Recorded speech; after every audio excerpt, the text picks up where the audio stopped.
Black Star Network is here. Hold no I'm real revolutionary right now. Support this man, Black media. He makes sure that our stories are told. Thank you for being the voice of Black America, Roland. Hey, Black, I love y'all. All momentum we have now, we have to keep this going. The video looks phenomenal. See, there's a difference between Black Star Network and Black-owned media and something like CNN. You can't be Black-owned media and be scared. It's time to be smart. Bring your eyeballs home. You dig?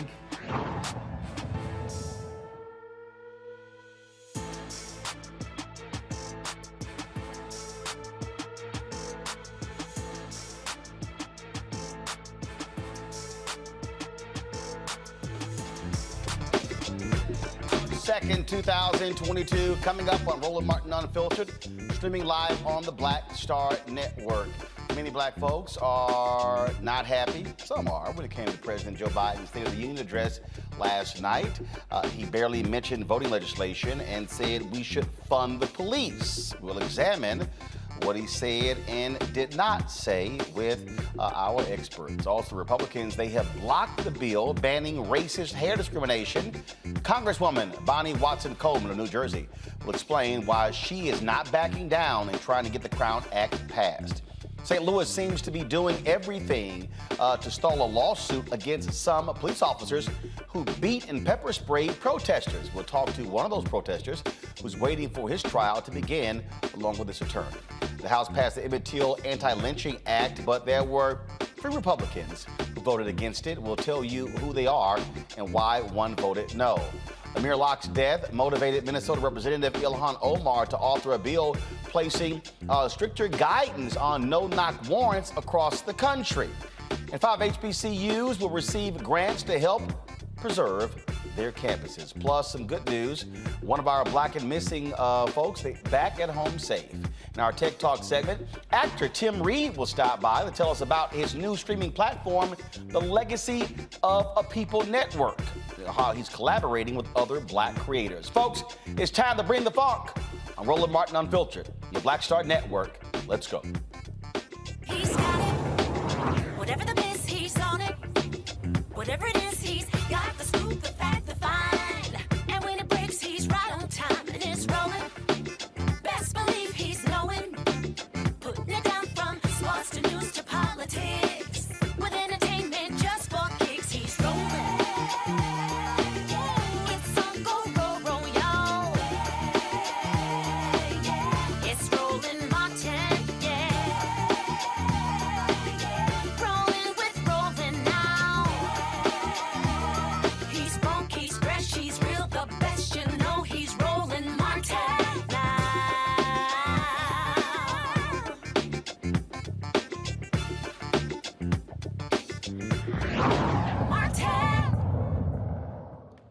Folks, we have covered the Crown Act on many occasions. Of course, it first passed in California. It moved to other states as well. Then there was the effort to get it passed on the federal level. Well, it didn't. Why? Because Republicans are standing in the way of the Crown Act from being passed. On Monday, the goal was to fast track. It required a 2/3 vote. And it's called, first of all, they're creating a respectful and open world for natural hair. Okay, Crown Act.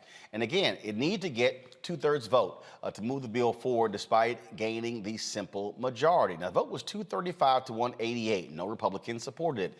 The 2 black Republicans in the House, Burgess Owens of Utah, as well as Byron Donald, they both voted against it. And so I tweeted at both of them. And this is what Owens had to say as to why he does not support the Crown Act. Pull it up, please. He tweeted me back, because the black employer who took the risk and built their business has the right to hire employees based on their own dress code, not the employee and their hairstyle wishes.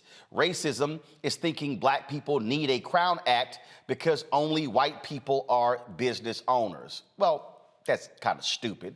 We, of course, invited Congressman Owens on the show. Have not heard from him. We did talk to the office of Florida Congressman Donald. They said that there were votes today. He was busy, but he may try to come on next week. Welcome to have both of them on the show. But joining us right now is Congresswoman Coleman, and she's made it perfectly clear that she's going to continue. Congresswoman, glad to have you back on the show. Here's what I find to be interesting. First of all, when you see that comment from Owens, a brother, by saying and trying to make it sound like only white people are business owners, no, that's not the whole point of it. I remember a few years ago, there was a black woman who was a psychologist, applied for a job at the VA in Virginia. Impeccable credentials. When she left the room, one of the men who interviewed her commented on her hairstyle. She didn't get the job. She ends up suing them. This is actually on the EEOC website. She ends up suing them, wins. They had to use taxpayer money to pay her back wages, and then she still got hired. That's what the Crown Act is there for, to keep folks from saying, no, I'm not gonna hire you because I don't like your cornrows or your braids or your afro or your natural hair. Yeah, not only that, it's also to protect our students who get over-disciplined in school because they're wearing hairstyles that are considered unapproved because they simply happen to be natural hair styles, bantu knots, locks, braids, whatever. It's unfortunate that we have to go here, but we do, because any vestige of discrimination has to be eradicated. And so we did things through 64 and 65 and on in terms of civil rights issues. And this happens to be the vestige of one where white folks feel that you can make certain decisions about whether or not someone's worth hiring, whether or not someone should be able to get a house, rent an apartment, whether that person can enjoy a public accommodations or have access to a federally funded program simply because of the way that he or she is wearing their hair. And that hair is related to their interpretation, rightfully so, that this has an Afrocentric appeal. So what? It has nothing to do with whether or not a person is ready, willing, and able to do a job, purchase an apartment, purchase a house, or do whatever else anyone else has to do. And it really ought not be something that we have to fritter about so much. It passed unanimously in the last Congress in the House of Representatives. It just seems that we're having a devolution of morals and core values in the on the opposite side of the aisle in the House of Representatives right now. And it's shameful. It's unnecessary. Now you said it passed unanimously. So all of a sudden, now you have 180 Republicans who are opposing it. What changed? I don't know. I think they're still angry about the big lie. And they certainly can't quite figure out what a positive response is to almost anything. So that's who they are right now. They're disruptive and they're hateful and they're racist and a whole bunch of other things that are not serving their constituents well in the House of Representatives. There were 15 Republicans that did support this legislation the other day. See, this is, and the thing that again, when I look at that comment by Owens, when I listened, there were some Republicans who said, oh, this is the bad hair bill. I mean, the mocking, if you will, as if this is really no big deal. When we've done the stories of the brother who was the wrestler, where the referee said, "Oh, if he doesn't cut his hair, he's gonna be disqualified." The brother down in Wichita Falls, Texas, same thing, where they said, "Oh, he has to cut his locks," even though it actually didn't. It met the length requirement. I mean, these are the things that we're seeing where, oh no, you can't graduate unless you change your hair. It literally is the policing of black people. Yeah, it's the racism that's so deep that you find anything that remotely reminds you of something that looks different from you. It should be treated in a substandard way. So the youngster whose hair had to be cut in front of a whole gymnasium before he did his wrestling match, I am so proud of him because then he went on and he won that match. We don't understand the implications of discrimination and racism as it relates to the natural hair wearing. We don't really understand, or they don't understand, what it's like for a woman to have to figure out how to cover up her hair before she shows up to work so that she looks more European and therefore more acceptable. We don't even know. I had a very interesting conversation with members of SAG, and they told me about the experiences that they had to go through just trying to find someone on a set, whether it's Canada or the United States, who could do their hair, who would do their hair, who could do it safely, who would have the products that were necessary. And that, and in instances, they were required to go and purchase wigs to cover their hair, or they were required to go find someone who could do their hair and pay for it. That has economic implications to those individuals in that industry as well. And your hair should not have any economic negative implications in your right to work, or where you live, or whether or not you will go into a public accommodations. That is the case now. Explain to people. But that he had so much tugging at him, Roland, that I appreciated his talking about his SCOTUS nominee. I appreciated his talking about working class families and safety and security and uniting not only this nation, but the world in support of Ukraine. And I even appreciated the fact that he stood up there and he said, you know, let me be clear. There's no one that is seeking to defund the police.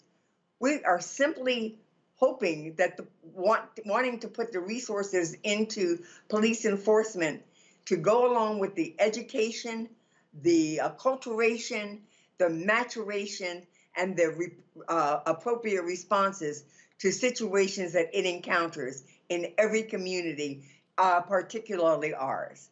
And so I think that if Joe Biden didn't have to spend so much time on Ukraine and dealing with that, which is a very important issue, he might have spoken more to some of the issues that were highlighted in the Build Back Better agenda and why that's important, particularly to women and to minorities and to elderly and to access to health care and jobs. But he talked about things like 6.5 million jobs that have been created since his presidency. So did he say everything I wanted him to say? He may not have said everything I wanted him to say last night, but I'm going to tell you, he's made promises. He's been keeping his promises. And when he's come up short on some of those promises, we can look to the Senate and find out why. And any reaction to those two nutcase Republicans who chose to heckle the president? It seems that this is an ongoing deal, Lauren Boebert and Marjorie Taylor Greene. Well, my grandparents used to say ignorance does as ignorance is, but, you know, I actually had a conversation with one of them who made a comment about the Crown Act during the discussion, the debate of the Crown Act, and referred to it as the Bad Hair Act. And I went over and asked her, I spoke to her about thinking that she perhaps misspoke. You said it was Boebert or Taylor Greene? I went over to one of them. Got it. And I explained to her that I needed clarity, because to refer to that bill as a bad hair bill sent certain kinds of triggers to my community, because those comments are triggering, and they are racist and have negative connotations, this whole issue of bad hair. And so I really hope that she misspoke, and I wanted to ask her personally, did that perhaps happen? And she did say, well, I meant it was a bad hair bill. Not that it's bad hair, but it's a bad hair bill. And she said, and I thought we needed to be dealing with other things instead, because I don't think it's that important. I said, well, I don't agree with you that it's not important. It's very important. It's you know, the part of the whole issue of discrimination. But I am happy that you clarified what you meant when you said it. Quite interesting. Congresswoman Coleman, glad to have you on Roland Martin Unfiltered. We appreciate it. Thanks a lot. Good to see you. Thank you for having me. All right. Folks, let's talk further about last night's speech. Here's some of what President Joe Biden had to say. In fact, our economy created over 6.5 million new jobs just last year. More jobs in 1 year than ever before in the history of the United States of America. The economy grew at a rate of 5.7 last year, the strongest growth rate in 40 years. And the first step in bringing fundamental change to our economy that hasn't worked for working people in this nation for too long. For the past 40 years, we were told that tax break for those at the top and benefits would trickle down and everyone would benefit. But that trickle-down theory led to a weaker economic growth, lower wages, bigger deficits, and a widening gap between the top and everyone else in nearly a century. Look, Vice President Harris and I ran for office, and I realize we have fundamental disagreements on this, but ran for office with a new economic vision for America. Invest in America, educate Americans, grow the workforce, build the economy from the bottom up and the middle out, not from the top down, because we know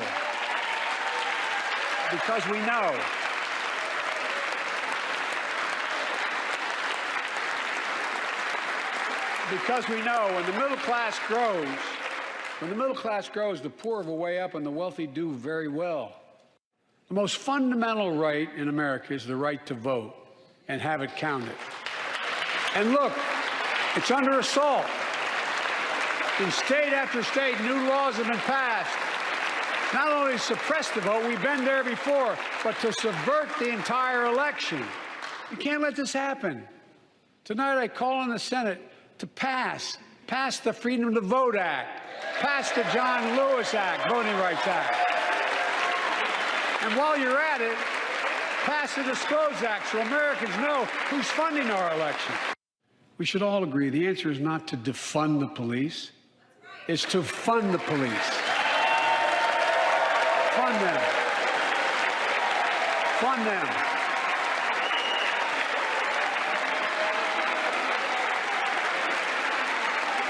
Fund them with resources and training. Resources and training they need to protect our communities. I ask Democrats and Republicans alike to pass my budget and keep our neighborhoods safe. And we'll do everything in my power to crack down on gun trafficking, of ghost guns that you can buy online, assemble at home, no serial numbers, can't be traced. I ask Congress to pass proven measures to reduce gun violence. Pass universal background checks. Why should anyone on the terrorist list be able to purchase a weapon? Why? Why? And folks, ban assault weapons with high-capacity magazines hold up to 100 rounds. You think the deer are wearing Kevlar vests? Look, repeal the liability shield. It makes gun manufacturers the only industry in America that can't be sued. The only one. Imagine had we done that with the tobacco manufacturers. These laws don't infringe on the Second Amendment. They save lives. All right, folks, let's get right into it with my guest, LaTosha Brown. She's the co-founder of Black Voters Matter. Linda Saussure, she's the co-founder of Until Freedom. We also have on our panel A. Scott Bolden, former chair, National Bar Association Political Action Committee, Monique Presley, legal analyst, crisis manager, Lauren Victoria Burke, writer with the NNPA, as well as the GRIO. All right, LaTosha and Linda, I want to start with the two of you. And so, LaTosha, the president there, he did mention the issue of voting rights. You heard that. You also heard and saw the reaction from people over this whole idea of fund the police. Democrats have been blaming defund the police on their losses in different ways. Your assessment of what you heard last night of the president speaking to the nation. You know, I had to actually put his speech in perspective. Actually, I think that his speech, if you were looking at a speech to neutralize the talking points of the Republicans, he did a good job at that. He actually neutralized and protected his interests around, or at least not giving them any talking points. It was actually really disappointing not to hear a stronger statement around as he talked over the voting rights. I thought he made some good points around the economy and some of the things that he had done and brought in the economy. But the one piece that he brought that I thought was really unnecessary, but it was also, I think, a part of that appeal to this moderate Republican that never shows up for anything progressive, was this whole notion of the defund the police. That the idea, it's ironic that earlier in his speech, the first 15 minutes of his speech, he talked about Ukraine, and he talked about the financial, withholding resources from Russia because Russia was not acting right, because Putin was using his power to abuse the Ukrainians and undermining their democracy. And so it's interesting that on one hand, he set out and laid out this accountability, that in order to actually hold one accountable, it is to actually impact their funding. But here we are, but then next he says that the police, who we've seen killed Black people, unarmed Black folks in this country, as a matter of fact, as they are sleeping, that they actually should get more funding. So while if you're asking me if it was effective at neutralizing a Republican talking point, I do think it was effective that. If it was, I think that it further alienates a base of voters that really have to be activated, that are actually the margin between who's going to come out in the midterm elections or not. I think that it was actually unnecessary. In many ways, it was disrespectful to the very movement of people who actually helped to put him in office. So what's good for the goose is good for the gander. So if we think that financial sanctions will actually help Putin change his behavior, why do we not think financial sanctions, right, and literally redirecting the resources will actually create a more just and equitable justice system in this country and holding the police accountable? See, Linda, here's the thing that is very interesting. The attitude in this country is more money, more money, more money, more money, more resources for law enforcement.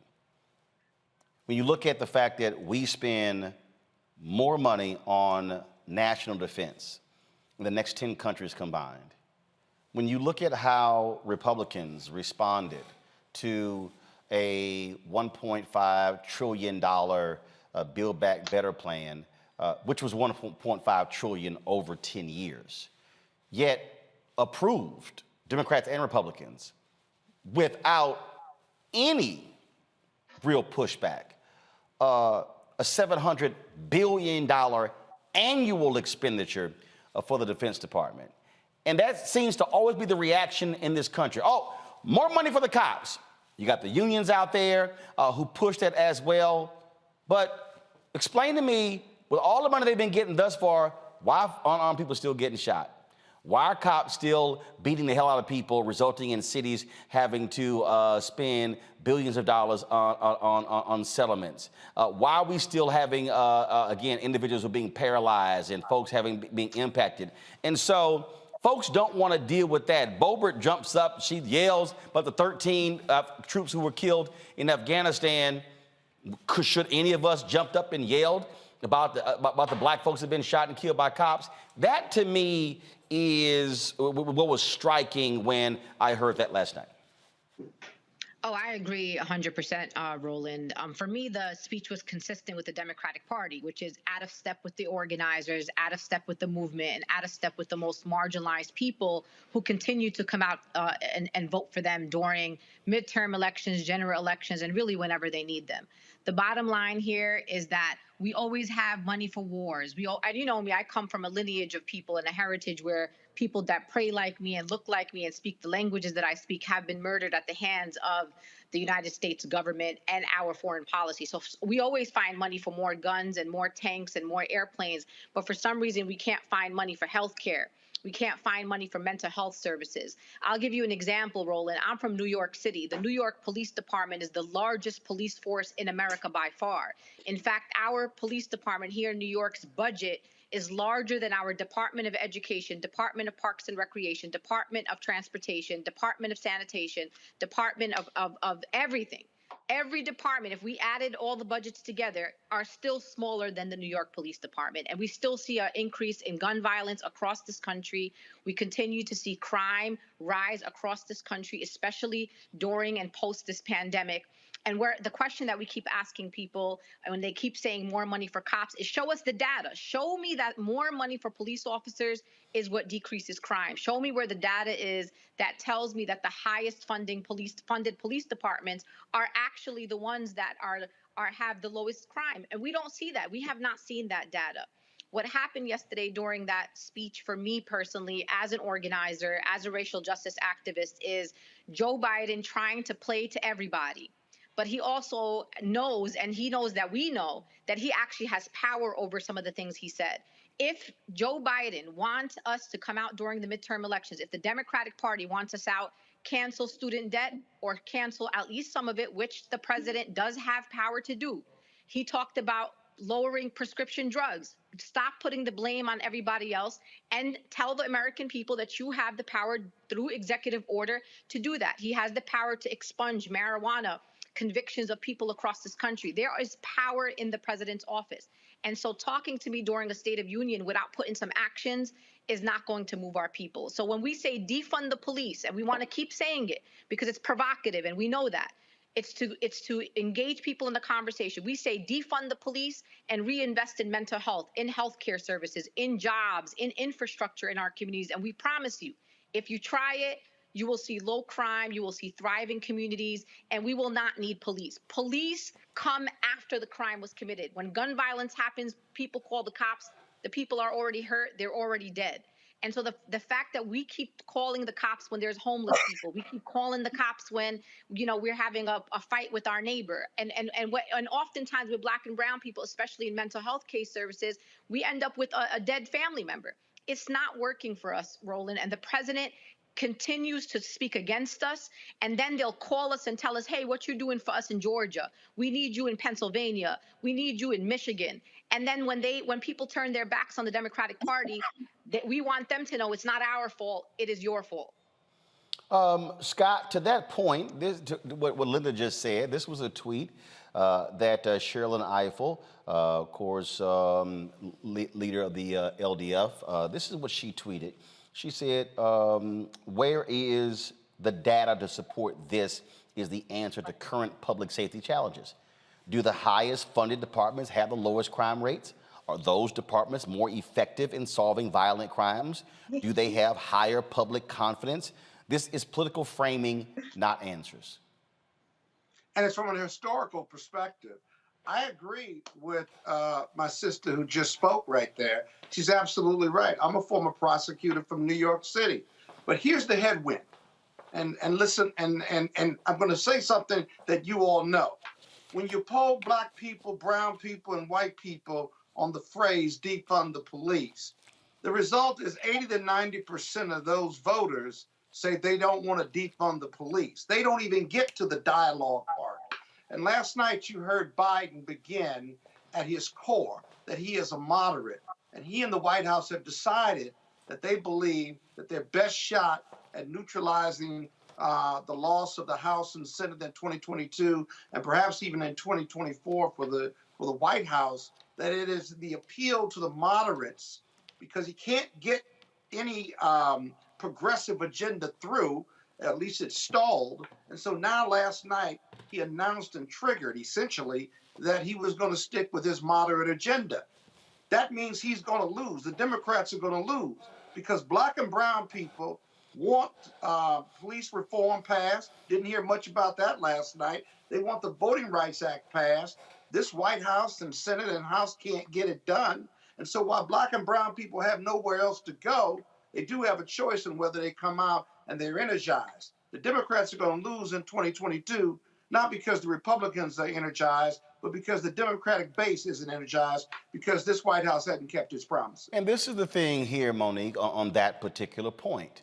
To what Scott just said, the president didn't talk about the George Floyd Justice Act, didn't talk about what he's going to do with signing executive order dealing with criminal justice reform. Now, we've heard, for months that, I mean, after Senator Tim Scott scuttled the bill, and these things were coming. Well, here we are in March, and it hasn't happened yet. And so when you talk about framing, if you're going to be Biden and you're going to be Democrats who are saying, okay, no, oh my God, we're scared, defund the police, so we should be yelling, fund the police. You damn sure better have something else saying to people how you're going to be holding police accountable for their actions. The absence of that and just saying we're going to give them more money, that ain't going to cut it. Exactly. Right, but that's not what he said. He didn't just say throw money at it. He said that he's not in favor of defunding, which anybody who's ever listened to him for the million years he's been in politics knew that. And when he said funding the police, he said providing funding as well as accountability. I mean, literally, he said that in the adding of funds, that the funds should be used for proper training, that the funds should be used for community policing, that the funds should be used for the things that I think his quote was, the things that we already know work. Now, I disagree about some of what works and what doesn't work, but he certainly said that accountability has to be a part of that. I've heard everybody so far, from President Biden to the other panelists, talk about funding being what's necessary. And Sherilyn Ifill did ask the question, like, where's the data? But I didn't hear her give the data. So I just want to add some data, so at least we know where we are. The highest spender on policing and corrections are separate, right? But sometimes they're aggregated together for a larger number. But the highest number per capita is the District of Columbia. And after the District of Columbia, it's Florida, then Nevada, then Maryland. Now, if you look at the changes that have been made in the District of Columbia before the spike of the past year, that money, during a time when I was a part of the civil division of an attorney general's office that was recommending some of that funding, some of that did work, but a lot of that went into settlement and judgment funds. A lot of that went into rectifying so that they could stay out of a situation where they were taken over by the government. But then it's Florida, Nevada, Maryland, Rhode Island. You would notice that two of the smaller states are spending more per capita than a New York, which I think is 7th on the list. And so if we're going to look at it, the numbers are there, and we can do a real analysis, and then we can have an answer, and we can say more funding either does or does not work. And it works when you use it for training, or it works when you use it for racial sensitivity, or it works when you use it for hiring better paid, higher quality officers. It doesn't work when you use it for equipment. It doesn't work when you use it to put guns on the streets that look like they're in a war zone. I think it's more nuanced than what either side at this point is saying. So I am interested in the conversation, and I'm interested in actually looking at the data. I want both sides to look at the data and actually come up with some answers. See, Lauren, here's the thing, though, okay? Bonnie talked about it being nuanced. Actually, in one of Sherilyn's tweets, she talked about the complexities of it.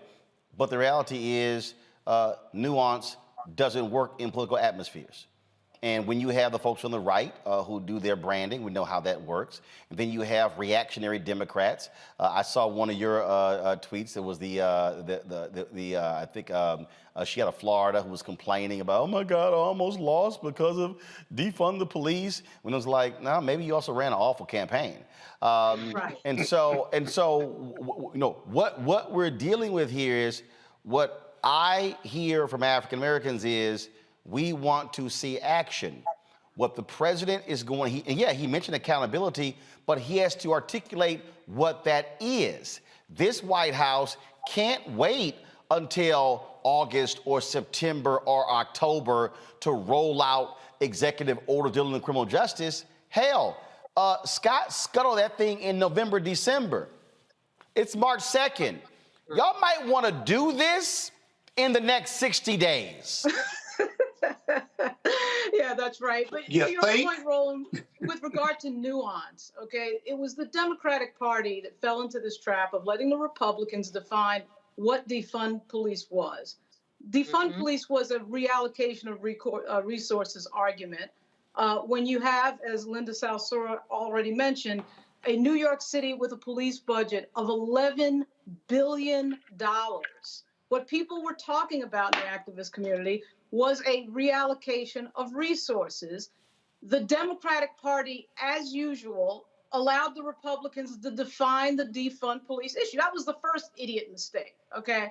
To Scott Bolden's point that Black voters don't have any place to go. Yeah, they do have some place to go, Scott. Their couch. Their couch is where they go on election day when they hear a president, hear a president who they just put in office in places like Detroit and Philly and Atlanta and Milwaukee, talk about things like, oh, I want to fund the police, in a way that you never hear the Democrats talk about with any other constituency under the big umbrella that is the Democratic Party. Somehow when it's our issue, when it's Black people, he gives all this time in his first State of the Union to talk about how he wants to fund police, to effectively slap in the face these activists that were heard right after George Floyd's death during the racial reckoning. That's what he was doing, because the Democratic Party values white voters over Black voters. That's why. There is no other constituency that you would hear a president of the United States get up there, a Democrat who's won on Black voters, go out of his way to state that this issue that's important to you is not the way we're going to go. And when you see people like Scalise and McCarthy standing up and applauding and giving this president a standing ovation over that, that is crazy. They're heading into a midterm election in which they need Black voters, their number one most dedicated voting bloc. The number one most dedicated voting bloc, and that's the way the Democratic Party talks to them. Terry McAuliffe tried the same thing last year, and he lost. He lost. He did the same thing. Oh, we've got to fund police, and I'm for funding police. Okay, Democratic Party, you want to play this? You want to stand up there and talk this way about your number one voting bloc, and then not mention anything about voting rights, by the way. So it would be one thing if he mentioned a lot about voting rights, which there's a front-on attack on voting rights right now in this country, all over the place. President doesn't mention anything about that. But then, let me go into a whole big thing, a whole big section, and take time to slap in the face my number one voting bloc. That makes no political sense. Whether you agree with defund or not, that makes no political sense. And you will never see any other group treated that way. And if you can name another group under the Democratic Party that's treated that way, I would like to know what that group is, because I've never seen anything like it. So first of all, he did mention voting rights. We played it, but again, to your point, it wasn't extensive. But Latasha, this is what we're looking at. This is what we're looking at, and we saw it last night in Texas. In Texas, 11 judicial incumbents on the Democratic side are losing.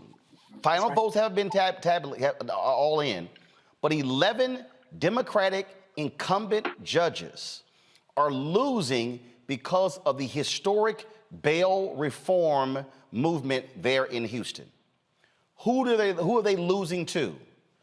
County prosecutors who were funded and supported by police unions. This is the Democratic primary. That's right. So when we talk about bail reform, we talk about efforts to shut down Rikers Island, we talk about how to deal with mass incarceration, what we are looking at is a rejection of that largely by white folks.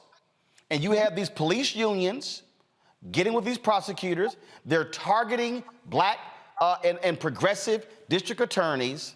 And so what you're going to see, because you're already seeing it, you're about to see, and I keep warning everybody, and even in the numbers in Texas, the Republican turnout was 5 or 6 points higher than the Democratic turnout. You're about to see a motivated white conservative constituency. And so if you're Democrats, you better be freaking out, because if you do not have motivated Black people, motivated Latinos, motivated white progressives, you're going to get killed. And they're trying to win Pennsylvania. You're going to need it in Pittsburgh and Philadelphia. You're going to need it in Wisconsin, Milwaukee. You're going to need it in Georgia to return Warnock. You're going to need it. You're going to need it to give Val Deming any chance in Florida. You're going to need it in Broward County and Miami-Dade County. You're going to need it to happen in Ohio. Whoever wins that, Representative Tim Ryan is leading. You're going to need that in Cleveland, Cincinnati, Akron, and Dayton. And so they better realize, and look, you're out there in the streets, urban and rural. And so lay out to folks watching what you literally are seeing and hearing that should be scaring the hell out of any of these largely white Democratic consultants running these campaigns. You know, the bottom line is people are not motivated and they don't see anything for themselves. At the end of the day, let's think about, you know, what did Black voters get last night? What was the talking point that Black voters got? That the major, other than he made an appointment to the Supreme Court, which is significant. We applaud that. I'm excited about that. But ultimately, you know, even to talk about funding, we're going to fund the police. In essence, I'm going to reward the police. He even went on to say that he said accountability, but he went right back and said that some of those things like getting them cameras, like getting them training, as if that is the issue. That if we get them trained and we get them more cameras, then that's going to stop it. That's going to uproot the structural racism where the very foundation of the police was created to control and manage Black people. We can't get away from that. That part of what keeps this party not being able to actually go forward is because it is also has this love affair with white supremacy. It has a love affair with white comfort. And once again, what we're seeing is we're going to see a base that is not motivated, a base that literally will decide, yes, they will make a decision. They will decide to stay home. A base that is saying that we can't even get something that's fundamental voting rights. Think about it. Here it is. I am a voter in the state of Georgia, right? That not only helped get the president in office, but we also helped to make sure that he had 2 senators in which to govern by. So we got 15 minutes of a speech of America defending democracy abroad.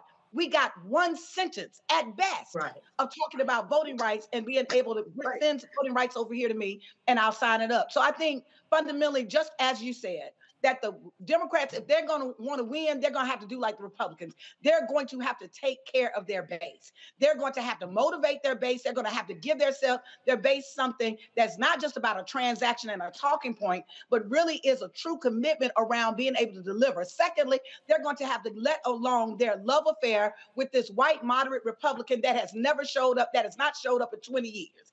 That voted, there is data to support that. So this whole idea that this Republican moderate voter is going to come in and change the tide, there is simply no evidence to support that. There's no data to support that. And third, that I do believe that there were also issues around canceling student debt. We didn't hear anything about that. True criminal justice reform. We didn't hear anything substantial about that. And so I think they're going to have to do a better job at really having a clear vision where they're putting to people, being disciplined enough to say, what are they going to deliver for their base? Linda, you are also out there. Y'all are on the ground. You're interfacing with people in public housing complexes, in low-income neighborhoods, in middle-income neighborhoods. You're dealing with people who are formerly incarcerated. Again, when you look at what you are hearing from Democratic policymakers and project, if you will, what these candidates are going to be facing when they start appearing in front of these voters as more and more of these primaries begin to take place over the next few months, and then, of course, leading into the general election in November. Listen, I still have the bruises on my knuckles for how many doors we knocked in 6 states during the 2020 elections. And just everybody already knows this. It's not a secret. I'm not a fan of the Democratic Party, but I also understood the importance of defeating a fascist like Donald Trump in the White House. The bottom line is we underestimate these voters. These voters want to see transformative change that actually touches their lives. What we see on the ground when we go to different communities is young people that are saying, wait a minute, you told us something about criminal justice reform. You know, you told us something about the George Floyd and Justice and Policing Act. You told me something about voting rights, that they were going to do something about voting rights, and nothing is happening. We stood listening to standing in solidarity with Ukraine. We talked about fighting for democracy and doing it by any means necessary. Well, I needed my president to sanction places like Arizona and Texas for voter suppression laws, for standing in solidarity with Black and brown communities who are literally in the United States of America being pushed from the voting, from the democratic process. Even when he talked about the nomination of the Supreme Court justice, which, as Latasha said, we are excited about. One promise kept, that you were going to nominate a Black woman to the Supreme Court, and I'm honored to be alive to see that happen. But even then, a woman who's qualified, who has a resume that is taller than Joe Biden, he still felt the need to say that she and her nomination reassured the Fraternal Order of Police. The Fraternal Order of Police, who had stood against police reform, who has endorsed Donald Trump for presidency. So again, the Democratic Party is not talking to us, and they're not talking to our voters. If you want to win in 2022, you need increased voter turnout. You need young people. You need young Black and brown people to go to the polls. You need new Americans and immigrant communities. No immigration reform. We have not been able to pass a single piece of transformative legislation that was promised to us. And that's what they told us, Roland. You were there in Georgia. They said, win us those 2 seats, get us Warnock and Ossoff, and we're going to be the majority. But the Democrats don't know what to do when they have power, but the Republicans do. They are bold. The Republicans are bold. Are they boldly wrong? Yes. Are they boldly bigoted? Yes. But they are bold, and they stand their ground. And we are asking our Democratic Party to fight for us and fight for our issues in the same way that Republicans will fight against us and against progressive values of our communities. The bottom line is, we're the ones that knock the door. It's Latasha Brown that knocks the door. It's Cliff Albright. It's Linda Sarsour. It's Tamika Mallory. It is the Black and brown organizers who are calling for the abolition of ICE. They are the ones that are calling for the defund police, and we are the ones that turn the people out the polls. So if you want us to stay in line, start delivering for our people, and start at the minimum with some executive orders. And the last thing that I'll say, which is also not true, Bowman won in New York, and Scarsdale and Riverdale, and some of the most conservative communities in New York City, on defund the police, on progressive issues, and beat one of the most conservative Democrats in Congress. We watched people across the country who are winning. We have a New York City Council that literally won this term around issues like defund the police. We watched Texas, where we have people like Cisneros and Caesar who won primaries on these progressive issues. And so I'm not sure why people believe that we can't win on these issues, because the Republicans make us believe that. They frame our conversation. And I am telling the Democratic Party, let us lead. And we promise to bring victory to our communities, but you cannot continue to speak against us, because the more you do that, the farther we walk away from the Democratic Party. Monique, the State of the Union speeches, frankly, doesn't move the needle like these speeches used to, okay? So he's given the speech, folks remarked on it. So here's the question. If you are invited to the White House, if you are sitting there and you have Biden there and Harris there and Jen, Dylan O'Malley and Cedric Richmond and all these different people, what are you telling them that they need to be saying and doing to touch the hearts and minds of folks to get them to turn out in the primary, but also in November? Well, the same things I've been saying. I've been in the room with every one of those people except for the president himself, and I fought tooth and nail for the George Floyd Act. I fought for everything that I could every time I was given an opportunity for our people. What I think is important, though, is that our people understand what's in their interests as well. You and I have had this conversation a number of times, Roland. I don't believe that politics should be a let me entertain you, let me make you smile, let me tickle your fancy, let me whisper in your ear, let me excite you type experience. And then based on the same kind of over enthusiastic experience that a preacher who doesn't have a real message would give to get the congregants to start shouting and show up in the offering plate, our president, our vice president, our Congress should do to us as voters. We are the ones who have the responsibility to utilize the vote that is our right. We are the ones who know the stakes. We are the ones who are making the decisions about who we hire and who we fire based on the available choices. And if we don't like the choices, we are the ones who have the opportunity to put up better candidates. That is all in our hands. And you know, I'm disgusted by the stuff that went on in Texas. Latasha's on here. She can tell you I was texting her and Cliff middle of the night. I was sleep texting when I was watching those results coming in. I sent you the same message because it sickens me. That's my home state, to watch these things happen. But I'm not going to stick the responsibility all over on elected officials who don't just have the Black community that they have to serve. They have to serve everybody in the United States. If we want our interests to be the ones that are on Front Street, we are the only ones who can make sure that that happens. And I do think that a growing economy matters for Black folks. I do think that healthcare matters for Black folks. I do think that the American Rescue Plan helped Black folks. That's what the numbers say. I do think that the things that the administration has managed to get across have been successful. And I do think that the Senate that is a do-nothing Senate that has failed its constituents, and that needs to be fixed. But that means we got to vote more, not less. That means we need not a 50-50 tie. That means we need 6 more votes. So, you know, I would say what I would keep saying in the room, but what I would say in the room to me is not the issue. What we say to each other about why this election matters, whether we get everything we want or not, that to me is what is important. Lauren, what would you say? Yeah, what I would say is that you serve who got you in office. You serve your base. I mean, that's what politics is about. You do serve your base. We're in a country that's changing and getting blacker and browner, and the White House knows that.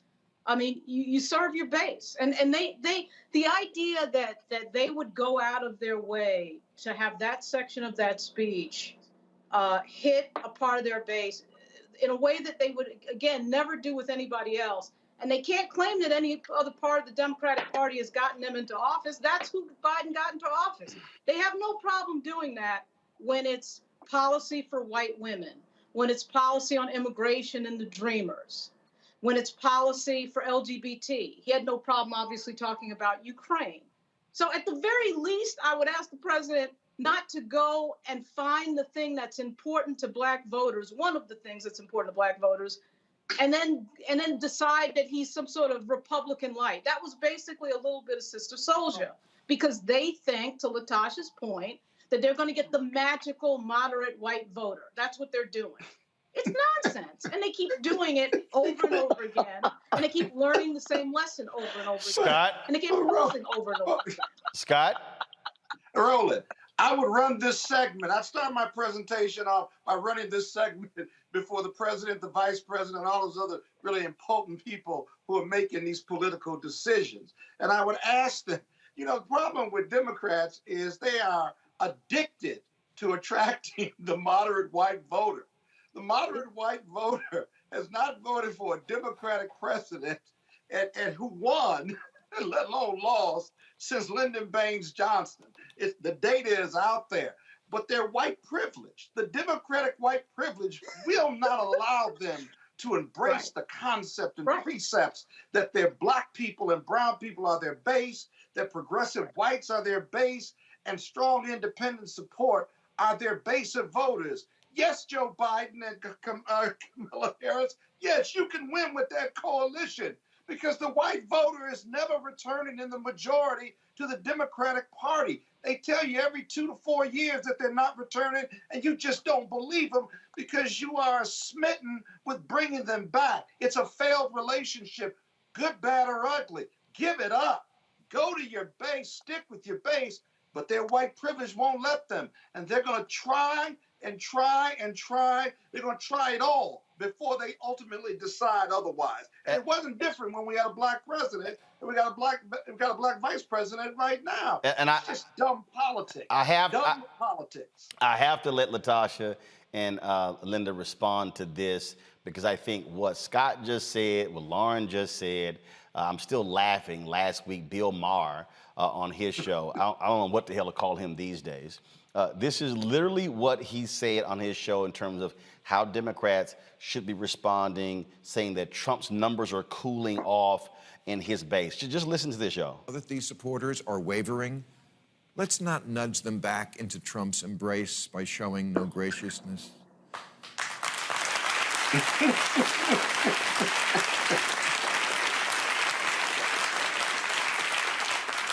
The Democrats' own committee responsible for getting Democrats elected this November is telling their candidates you are losing because you come off as preachy and judgmental. So sure, the temptation will be to humiliate Republican voters who are now finally coming to their senses about Trump, to shame them, call them deplorable, and say, what were you thinking, you stupid fuck? I'm saying don't do that. Don't do that.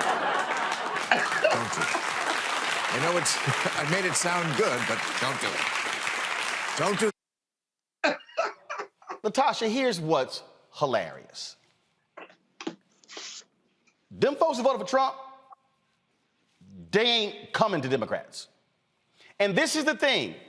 Democrats will spend an inordinate amount of money and resources and time trying to convince those people to vote for them when the numbers don't lie. Monique talked about earlier, we talked about data.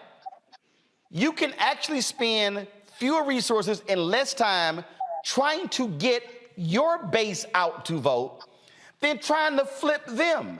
And that's the whole deal. And so, and then also, Democrats are in love right now with suburban voters, but we saw in Virginia, when you throw up something dealing with race, where some of them suburban voters will go. And so when you start talking about trying to win, you've got to maximize black turnout, you've got to maximize Latino turnout, you've got to maximize young white voter turnout, and you've got to also be willing to go, like Stacey Abrams did, into rural parts.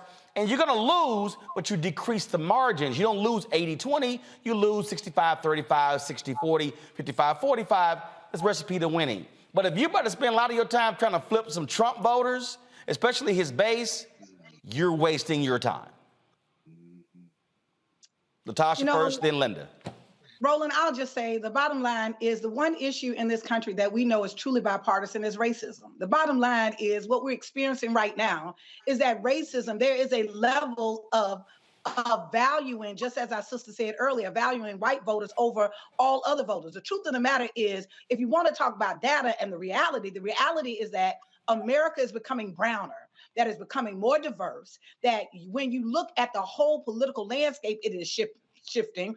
America is younger, that there are more voters actually that are younger voters now that have finally eclipsed the baby boomers. So they may be talking to the base of back then, but the future of the party, they are not cultivating the respect, the trust, not only in this transaction of the election, of going forward. You know, and something that Monique said, I do agree that you have to understand that you represent all of America. But what seems consistently is that when they speak about, particularly Democrats speak about their agenda, for some reason, the Black issues are the issues that drop from the table. Everybody else, we can go hard in the paint about their issues. Right. But when it comes to the Black issues, those drop from the table. And so I just say that because I don't think that there's anything wrong. I think if we really are trying to build and strengthen a democracy, it is our responsibility to hold elected officials accountable. You're right.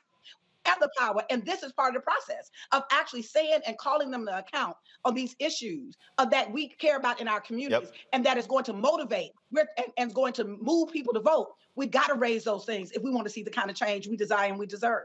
Latasha Brown, co-founder of Black Voters Matter. I appreciate it. Thank you so very much for joining us. Linda, final comment before I go to break.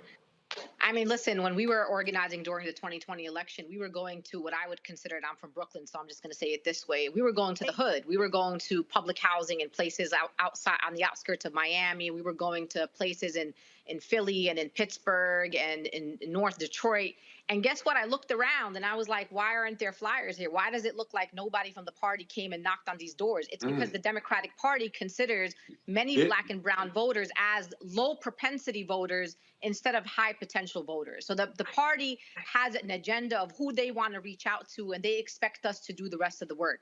Well, I'm telling them in 2022, put up the money, go to these high potential voters, but you better come with some tangible items. You better come with some executive orders, and you better come and let them know that you are ready to fight for them in the way that they deserve, or they will not show up to the polls. People will say to you, Roland, that, listen, we've been living in a country with racism for hundreds of years. We have seen poverty. We have lived poverty generation to generation.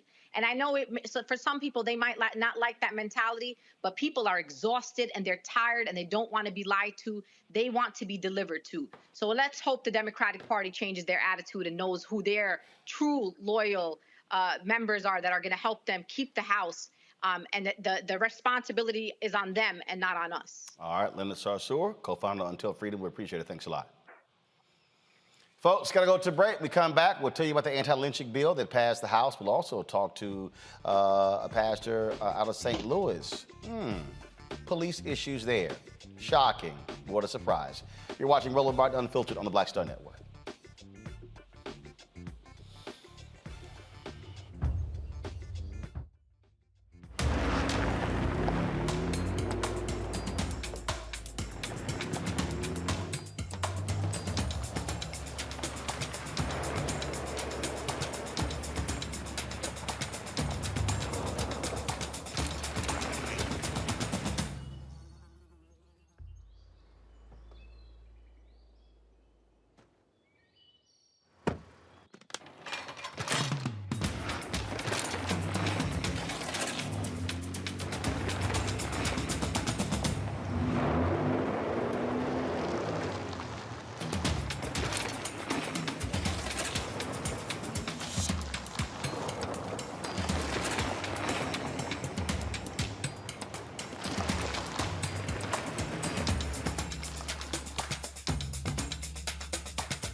When did the damn woo-woo song just become like stupid crazy? I came home and I'm playing it around the house, you know, and my daughter was 3, Tiffany was 3 years old at the time. So I'll tell you how long ago. Yeah.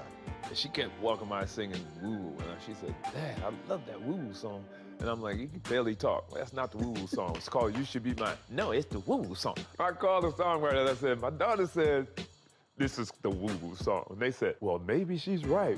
So they kind of named it the You Should Be Mine, but in parentheses, right. It's called the woo-woo song, right? Wow. So the record company went out in the street with microphones in the city and had people sing woo-woo-woo. And people were going crazy over just singing, can you woo-woo-woo? And that song just blew up. And from then, now people call me the woo-woo man. I'm like, the woo-woo man, exactly.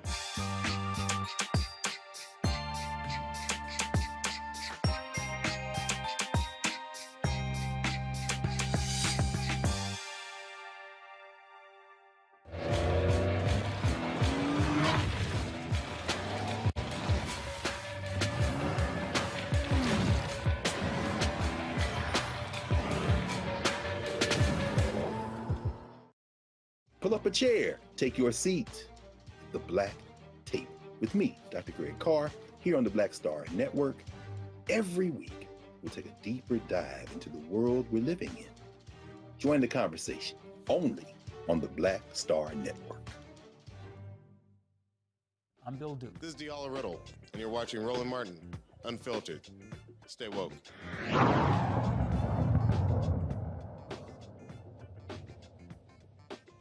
In Missouri, a federal appeals court denied St. Louis police officers qualified immunity for mistreating protesters in 2017 after the acquittal of former St. Louis police officer Jason Shockley in the 2011 killing of Anthony Lamar Smith. St. Louis city officials are doing all they can to keep his case from going to trial. Protesters like Reverend Darrell Gray were beaten and doused with pepper spray. Reverend Gray is awaiting his trial on charges of interfering with police business. He is executive director of the Missouri Faith Voices. He joins us right now along with his lawyer, Javad Khuzali, both from St. Louis. Glad to have both of you on here. This is what's interesting to me, Reverend Gray. And just walk folks through this. We were just talking about President Joe Biden, talking about funding the police, more resources, more training. And when we talk about police departments in the United States, people focus on New Orleans, you talk about New York City. The reality is also Chicago. But St. Louis has one of the most racist, violent police departments in this country, and the way they treat black people is abhorrent. I mean, Mr. Martin, and you've said it all right there, and you know the stats. We found that St. Louis Police Department has shot more people, shot and killed more black people per capita than any other city its size in the country.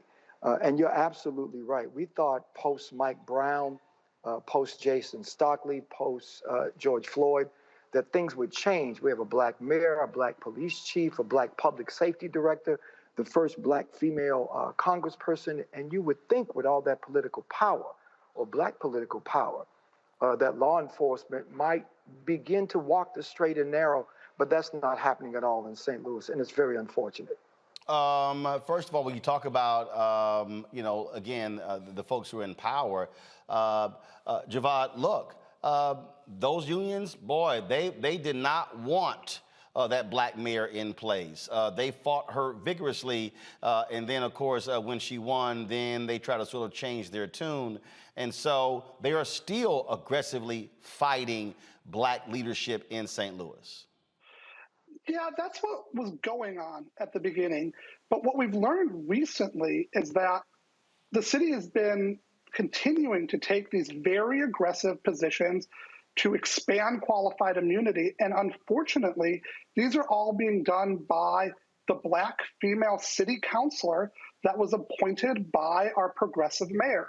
The same mayor, I think Lauren earlier said, this same mayor was elected by people knocking on the doors for her, and her base was out there saying, we want you to reform the police.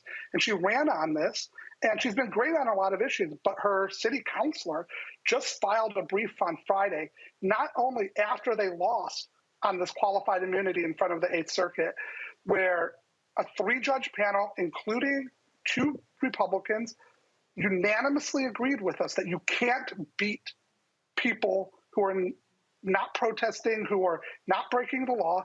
And they just filed a brief stating that they want the whole 8th Circuit to look at this and that this case has national importance. And her attorneys have told us that they're willing to take this to the Supreme Court. And just, St. Louis, we're a small island in a big red state. But the 8th Circuit, anything that happens to us is going to affect all of the George Floyd cases. Minnesota is in our circuit. So we've been shocked that as of Friday, this administration, through their city councilor, has asked for qualified immunity to be expanded. And if they win, it will be almost impossible to ever sue a police officer for doing anything during a protest.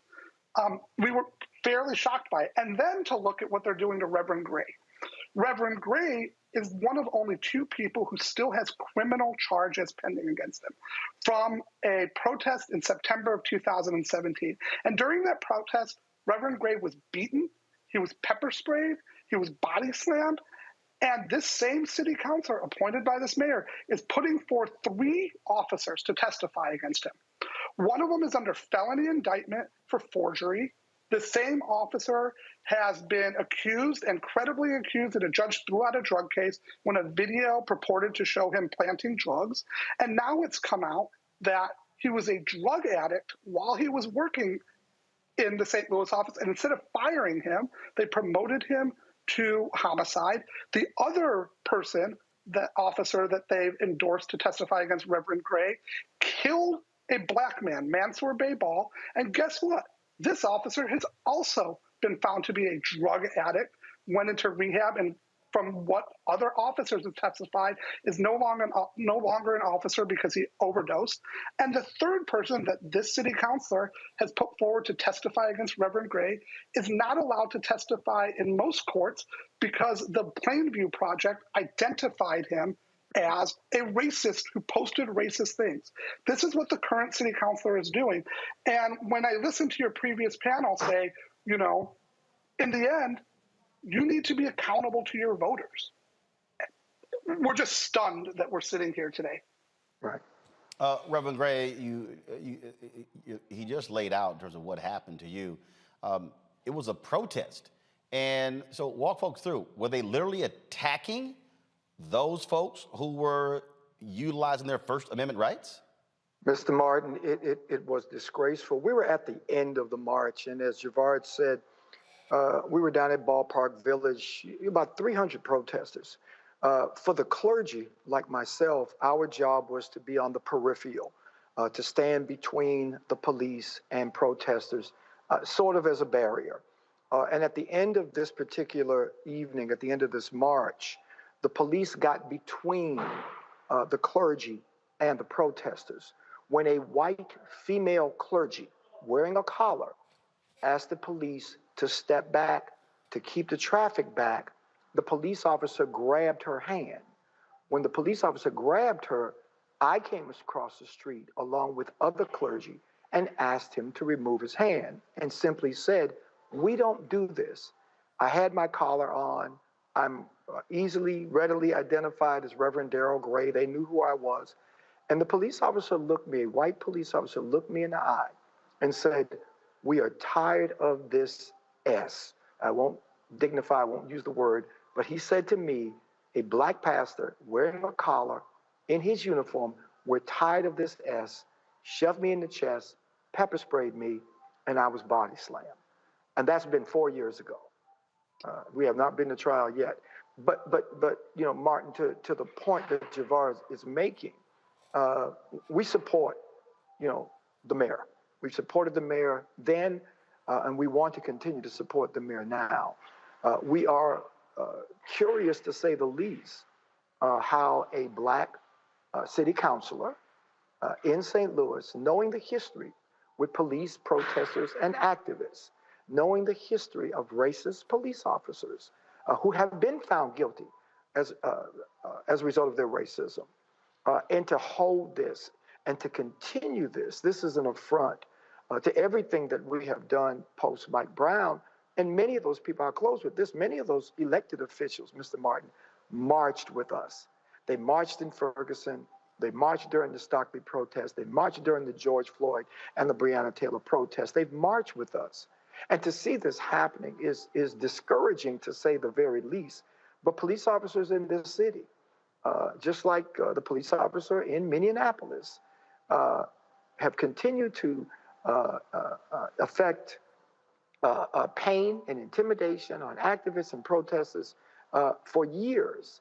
And when we talk about qualified immunity, the St. Louis County prosecutor, Wesley Bell, was asked to review the Michael Brown case. Prosecutor Bell said that the bar is simply too high, that qualified immunity and other legal rights that police are given, that average citizens are not given, really puts it so far out of bounds that, as Javard said, it's almost impossible now to find justice when it relates to police officers.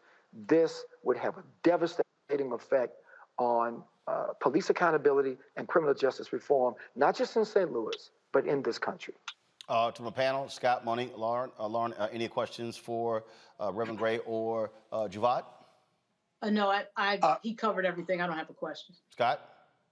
Yeah, real quick. I think you're absolutely right, to counsel and to Reverend Gray.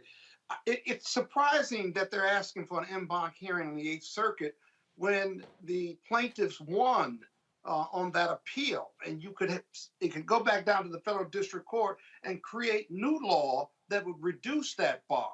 Now the city, because probably of its coffers, and it's afraid of the long-term effect on its coffers, it's now asking for an en banc panel that the whole Eighth Circuit's going to look at and perhaps keep that bad law in place. That's just really scary, and I support you in what you all are trying to do. Best of luck to you. We appreciate that. And even more scary than that is that they said that they're willing to take this to the Supreme Court. And just to be clear about how clear this decision was, you know, they watched the videos in some of these cases about what happened. Mm-hmm. A judge that was appointed by Donald Trump wrote this: "The pleadings before us and evidence paint a picture of a compliant individual among a generally peaceful and compliant crowd who was boxed into an intersection by police, pepper sprayed, and forcefully arrested." Yeah. And the other thing is that this Eighth Circuit decision, if they didn't appeal it, it may serve to dissuade bad police behavior, because now that decision makes it easier for the Eighth Circuit and jurisdictions within the Eighth Circuit, individuals to sue the police. It actually made serve a better deterrent than appealing it to an unbanked Eighth Circuit review. That's amazing. We got calls from attorneys all across the country, and especially in the Eighth Circuit, thanking us for doing this. This was the first time that we saw something clawed back. And then the mayor's spokesperson says that the city isn't actually, any lawyer who looks at this will tell you that the en banc decision is trying to expand qualified immunity. But the city's response is, no, we're not trying to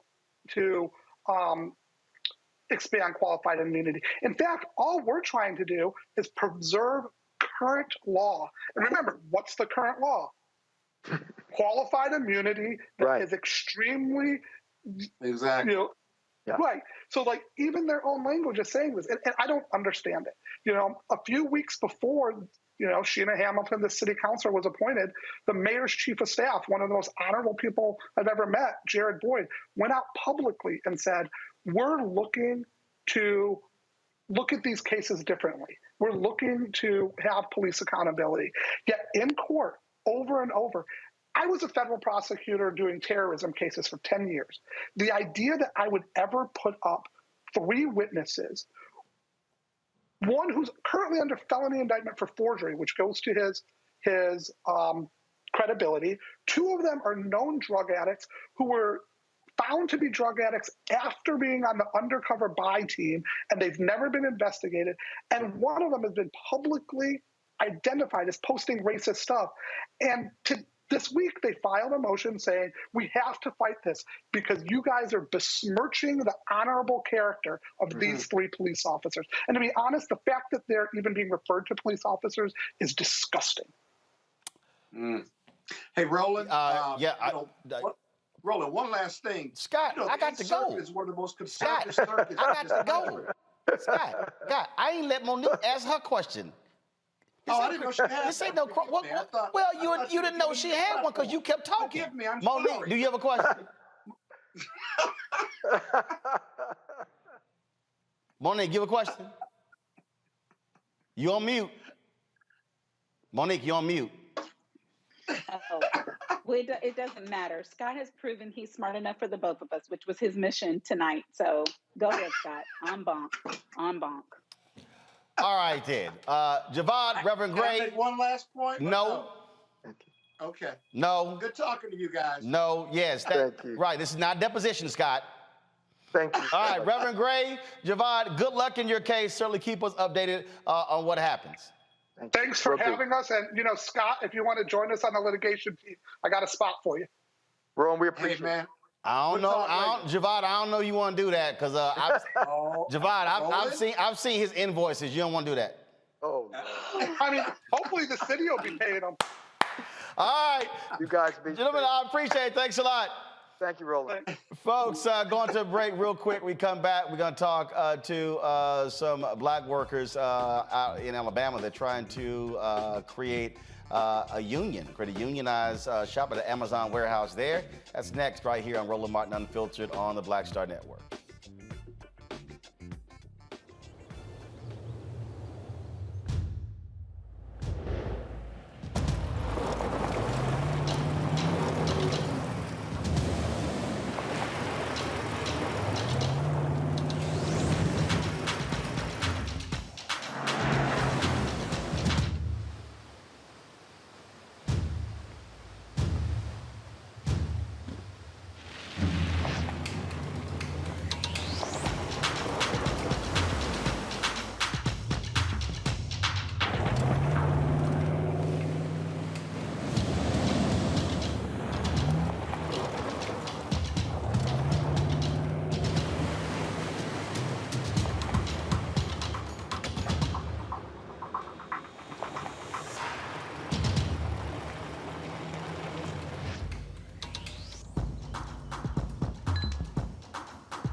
We're all impacted by the culture, whether we know it or not. From politics to music and entertainment, it's a huge part of our lives, and we're going to talk about it every day right here on The Culture with me, Faraji Muhammad, only on the Black Star Network.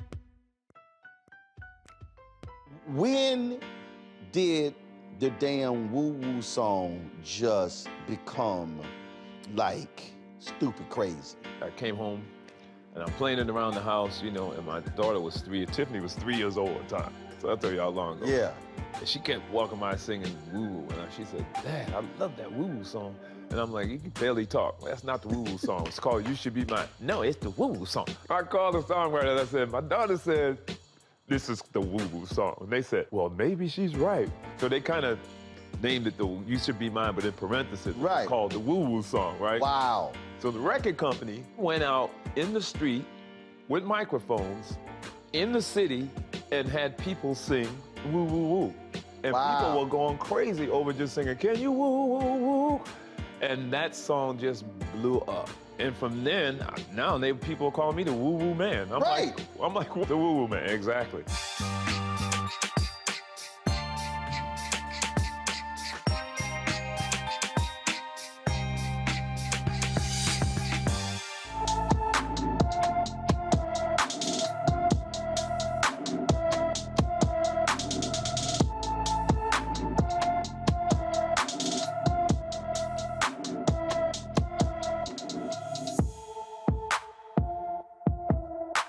Folks, we have some good news. One of our black and missing has been found and reunited with her family. LaJourney Farrell left Greensboro, North Carolina on February 10th, headed to Las Vegas for a beauty pageant. Farrell's mother, Olivia, told the local TV station WFMY News 2, LaJourney was found. She was stuck in Vegas and she had no way of calling anyone because her phone was broken. We certainly are happy that LaJourney has been found safe. That's great news there. Alabama Amazon workers are fighting for a second time to establish a union for warehouse employees in the state, in that particular state. Now, employees are making door-to-door house calls, sporting pro-union T-shirts, and challenging anti-union messaging by Amazon-hired consultants. They're trying to convince their peers to unionize the Bessemer-based warehouse. The secret ballot union selection started on February 4th. It's going to end on March 28th. Jennifer Bates and Derek Richardson from the B Amazon Union Organizing Committee. They join us now for Bessemer. Glad to have you on the show, folks. Thank you for having us. So let's talk about this here. When we talk about this effort here, you lost the first election, but then it was ruled that Amazon had undue influence on that particular election. You have folks down there, though, African Americans as well, who do not want to unionize. What is the argument you are making to folks as to why it's important to have a union at this warehouse in Alabama? By the way, we didn't lose the first election. It was an unfair labor practice. It was just overturned due to Amazon unfair. Yeah, that's what I'm saying. So I mean,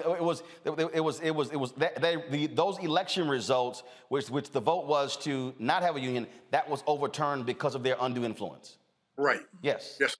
Yes. Yeah, that's what I laid out. So that's what I'm saying. Now you have a second shot at it. What is your strategy to convince folks as to why you should unionize? Well, we've been talking to employees. We have a lot of employees coming out, standing strong, speaking up and voicing their opinion, because they realize Amazon lied the first time, misleading their employees. So it's looking, and we're hoping we do what we should have did the first time, because they was unfair, and employees realizing that right now. First of all, go ahead. I'm sorry. Go ahead. Yes, and the conditions that was there back in 2020 are still there.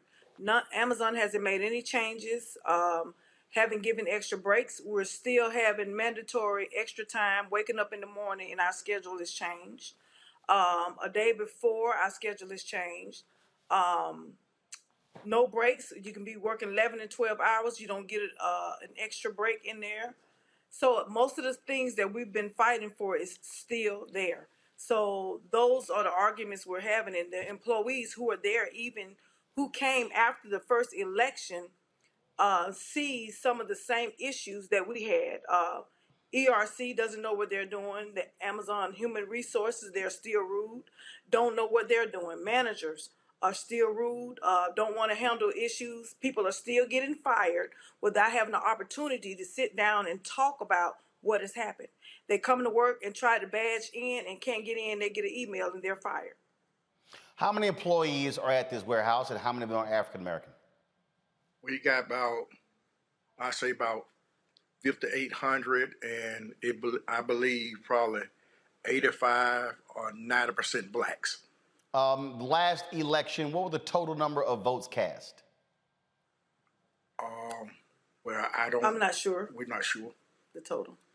And so, the reason I'm asking that, because that obviously gives you a sense of the number of people that you need to reach in order for them to get to actually win this particular effort here.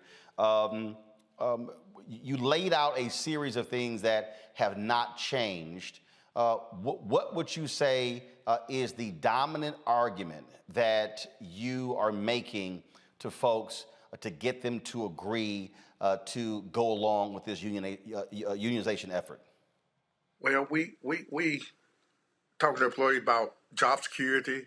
When you late a minute, if you come in late a minute, they automatically take an hour of your UPT time. When it come to your safety, well-being, when it comes to you working 10 to 11 hours a day, you only get 2 breaks.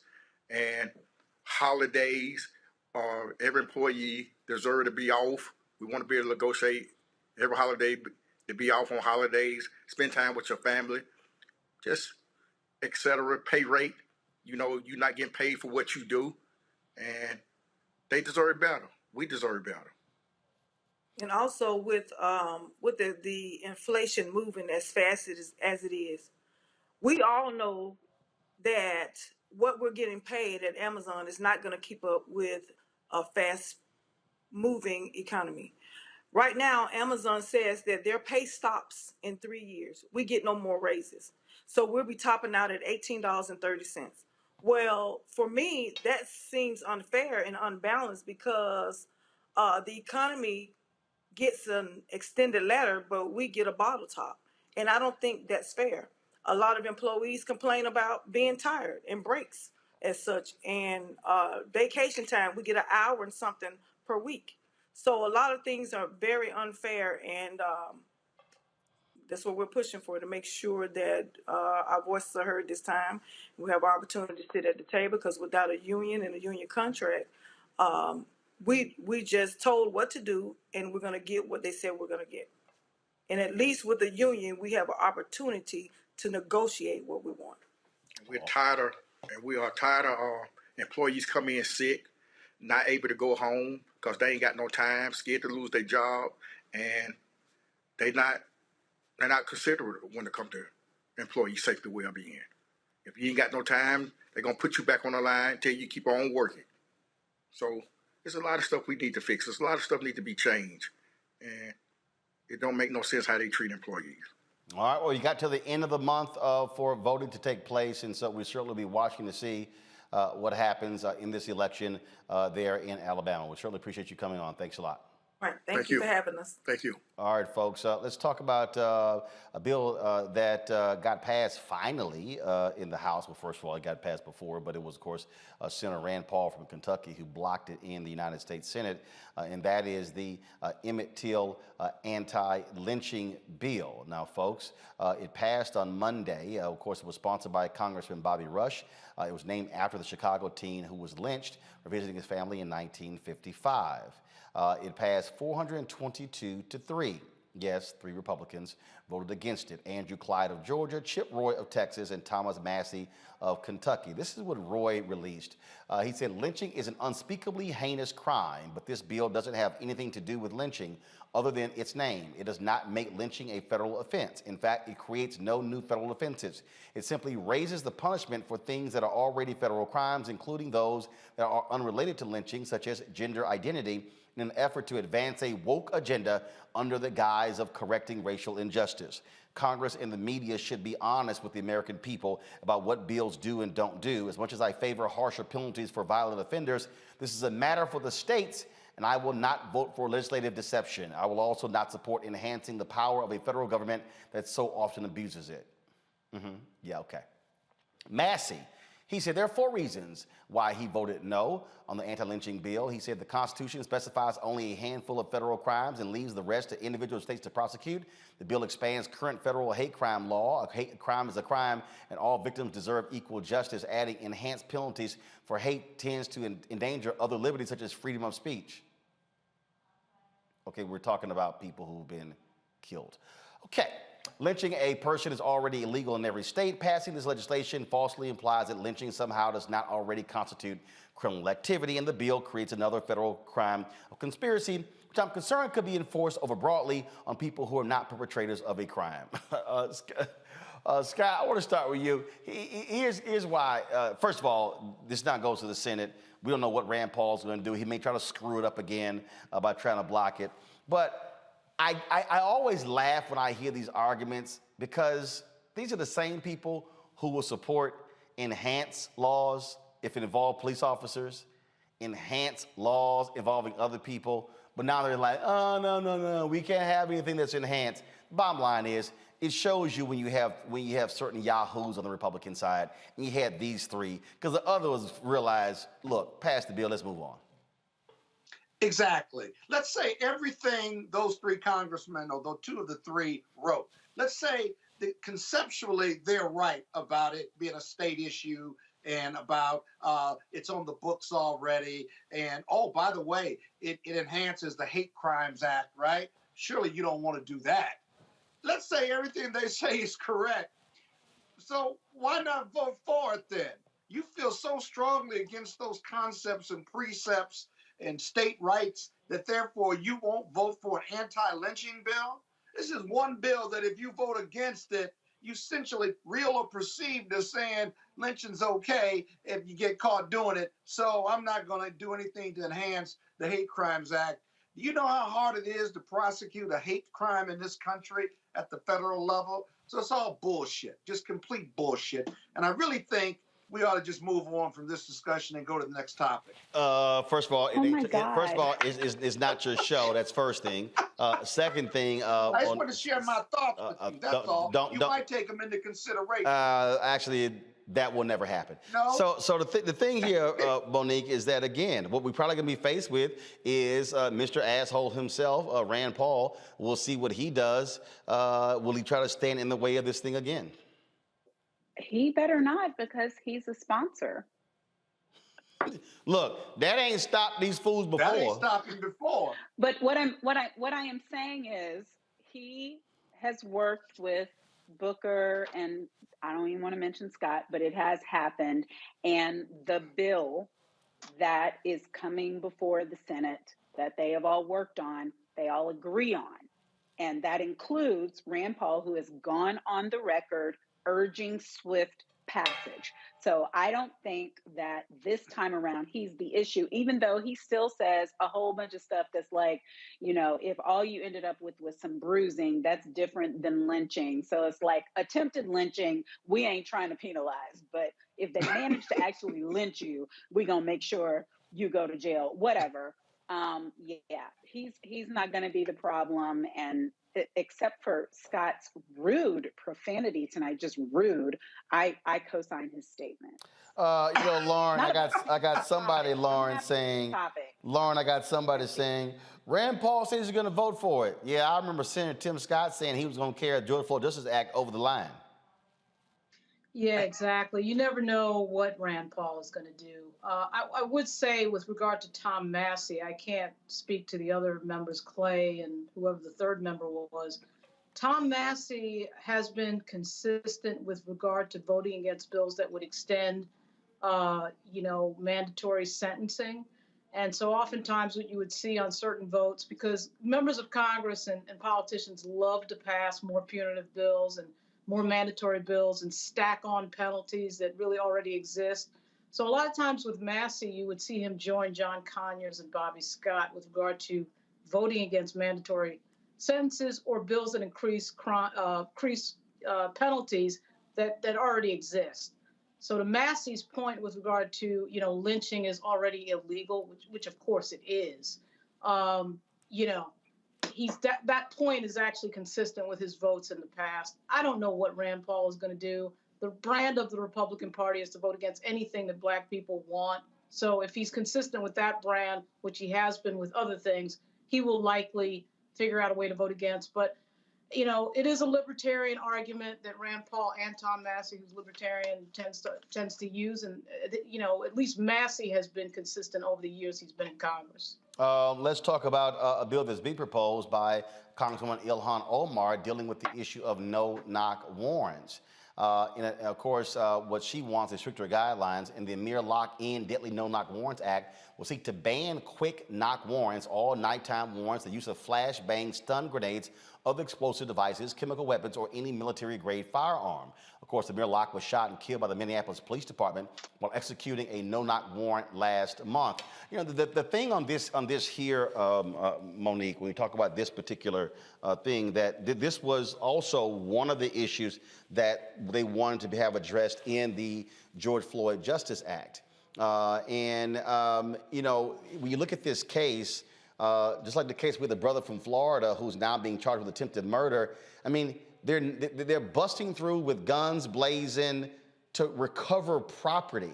It wasn't even, like someone who's wanted for murder. And when you look at the use of this, and again, the brother we had on with the exclusive from Florida, 25 cops show up and they're there to recover some so-called stereo equipment and clothes. And you're sitting here going, really? It requires this massive police presence of busting down doors, coming in guns blazing for stuff like that. Just your thoughts on this particular bill by Congresswoman Omar.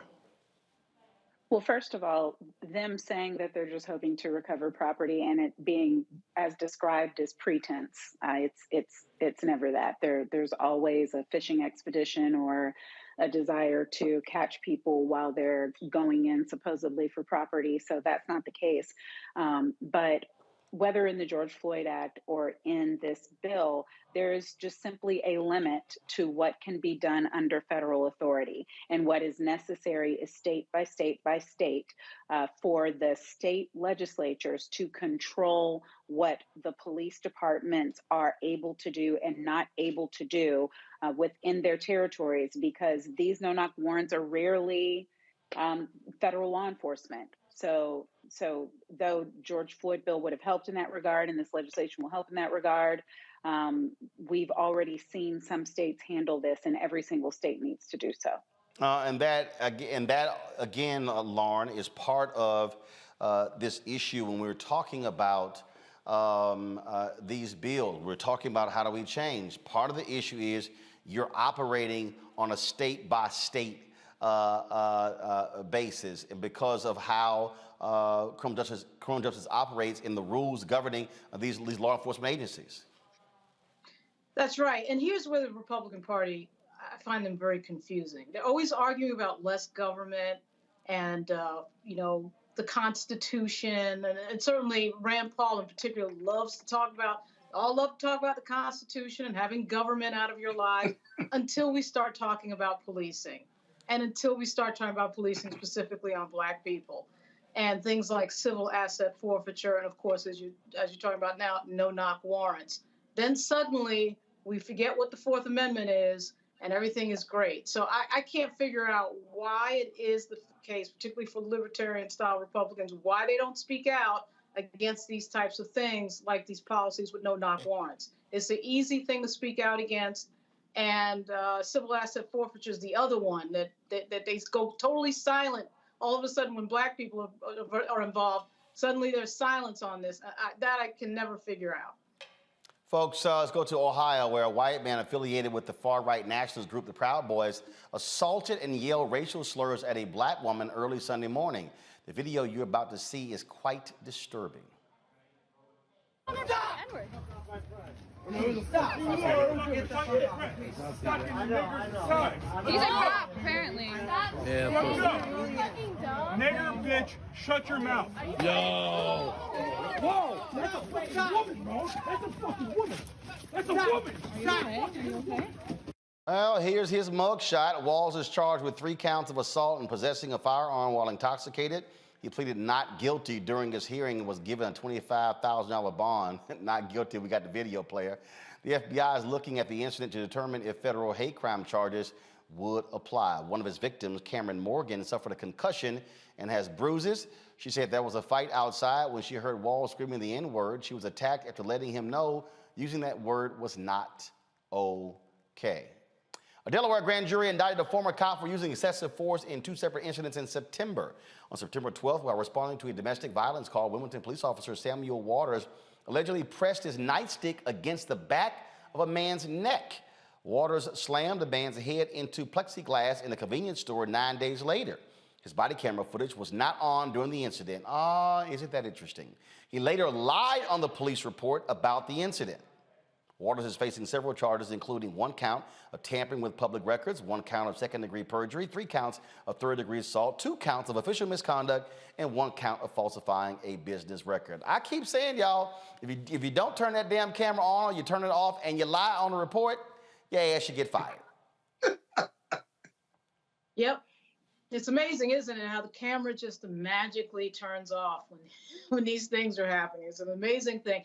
And, you know, it just makes me think of what Biden said last night. We see video after video. That was actually a tame one. If we look at the Walter Scott video and Eric Garner videos, you know, it's a totally different thing. These issues are life and death for us. So we're talking about assault. We're talking about people getting killed. And yet, yeah, let's fund that. Let's put, you know, the New York City Police Department has $11 billion. That's not enough. Let's give them another $1 billion, you know, so they can train. I mean, it's an odd thing that, I mean, I get that a lot of people don't have these experience with police officers. I understand that. Got a bunch of cops in my family. I get it. But it doesn't take much once you start seeing the video roll out to figure out what's going on here. We've been watching videos now ever since these cell phones have gotten to the point where the video quality is excellent. So last 10 years or so, we're seeing video after video after video. And that still doesn't do it for people. At what point, you know, what do you have to see? So it's incredible, amazing. Scott, go ahead. Well, what's amazing is it hasn't reduced the number of videos or the number of bad police conduct over the years. It hasn't reduced at all. And what gets me is on these videos, you'll see the worst cases are where the police are completely unprovoked. Remember the black tennis star, can I remember his name, who was standing in front of a New York hotel, and he was either looking at his phone, and he was a suspect in a credit card, at least according to the police, and they just ran up on him and body slammed him. Or when the police were talking to this homeless man in the field, I think in South Carolina, and he was calm, he wasn't aggressive at all, and the sergeant just walked up and body slammed him. Or even in the video you just ran, Roland, this young man is taking money out to pay for something. He's not being offensive in any way. He's not being aggressive to the store clerk or to the cop, and the cop just walks up behind him and starts slamming his head into the plexiglass. What threat could they be in any one of those 3 instances? But I think it's shameful that these videos have not been decreased. They just keep coming. You know, it's like the dumbest thing you can do because you know that you could be caught. You lie on the police report. It's just very enlightening, and yet it just continues. Monique, any comment? Just that it's our humanity. Same as I say all the time. We're not seen as human. You can't train the hate out of somebody's heart. All you can do is do better in terms of the selectivity with which you hire going forward and getting rid of the ones who demonstrate this kind of behavior. Yeah. Well, you're absolutely right on that one. All right, folks, don't forget to support us in what we do. Download our Black Star Network app, of course, on all available platforms: Apple phone, Android phone, Apple TV, Android TV, Roku, Samsung TV, Xbox, also Amazon Fire. Of course, tomorrow we got my Jeffrey Osborne one-on-one. Man, we got some great stuff. Y'all do not want to miss that conversation with Roland. And so you can check that out. And of course, you can also watch the other shows. Of course, Deborah Owens, Dr. Jackie Martin, Faraji Muhammad, Greg Carr. So we got some great content on Black Star Network. We're developing new shows as well. You don't want to miss that. And of course, you also can support us. Your dollars make it possible for us to be able to travel, to cover stories all across the country. We were in New York City last night for Harry Belafonte, covering his 95th birthday. Glad to be on the scene. Cash App is $RM Unfiltered. Venmo is RM Unfiltered. PayPal is R Martin Unfiltered. Zelle is RolandSMartin.com. You can also, of course, send in your check and money order to P.O. Box 57196, Washington, D.C. 20037. Folks, coming up next, I'm going to talk with producer, director, actor Tim Reid, who's launching a new streaming service. He'll tell us exactly what it is. You're watching the Black-owned Roland Martin Unfiltered on the Black-owned Black Star Network.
Hi, this is Cheryl Lee Ralph. Hello, everyone.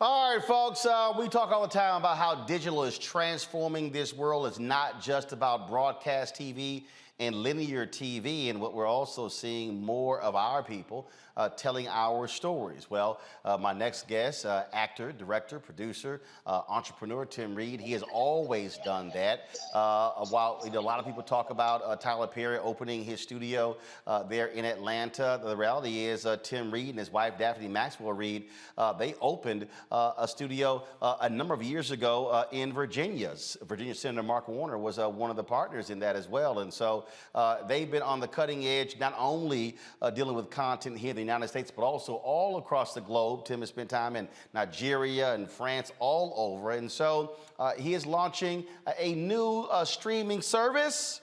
Watch this.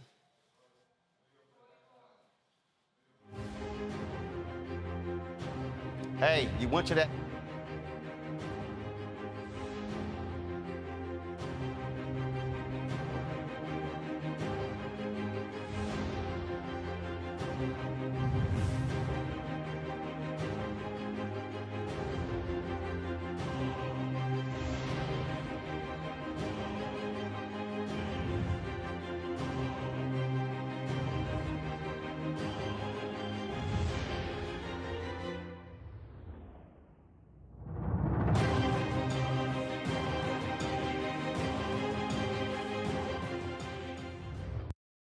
All right, joining us right now is the founder of Legacy of Our People, Tim Reid. What's up, Tim? How you doing, man? I'm sitting here with a friend of ours having an incredible dinner at this Jamaican restaurant here in Virginia. Say hello to Dwayne. Oh Lord, you got first of all, drop the lower third, y'all. Drop the lower third. You got Dwayne Wickham there. I hope you make on the case. I hope you making Dwayne pay. Come on down, have dinner with us. No, you know, getting him to pay is not the easiest thing. So. No, it is not. Trust me, I know that very well. Let's talk about Legacy of Our People. When did you start working on this? Well, I had a streaming service early on another platform, but I had some problems with it. And, you know, I've decided, like I've always been, to do my own thing. So I had to find another platform, one that had an international appeal and already had a subscription base. This one that I'm on has about 90 million subscribers in Africa, Europe, and up in North America, about 23 million subscribers. So we're putting up several channels. We got 2 up now. Another one's going up, a history and culture channel, probably going up in a few weeks. And then we have a 4th channel. I hope to have about 5 channels up by the end of spring and into early summer. So it's on. You said it's on an existing platform. It's on an existing platform. You can go to us as lgcytv.tikilive.com. That's lgcytv.tikilive, TIKILIVE.com. And we're up now with 2 channels. Folks, and look, you and I have talked, you know, over the years. I did the story on y'all studio years ago when I was with news editor of Savoy magazine, and you know, folks remember Frank's Place. They remember WKRP in Cincinnati. They remember, you know, all the different shows you've been doing. But you made a concerted effort to say, you know what, Hollywood, y'all can do whatever. I'm going to go international. Talk about that. Yeah. Well, I'm a storyteller. I was trained to be a storyteller by my grandmother when I was 8, 9 years old. And I've always been a storyteller. And we have to adjust, and just like you're adjusting to the means of distribution. We've always been great with telling stories and dancing and singing, but always weak in distribution and making sure we control the medium of distribution. Well, now the cat is out of the box. I mean, we got a whole new technology with us that can put us anywhere in the world. Look what just happened in Ukraine when Elon Musk said, you don't have internet? Well, I'll give you Skynet. And he delivered 1,000 routers so these people could hook up and be on the internet. It's a different world now. You don't have to rely on the system to get your stories out. It's not, you're not going to make a fortune in the night. This is not Netflix what we're doing.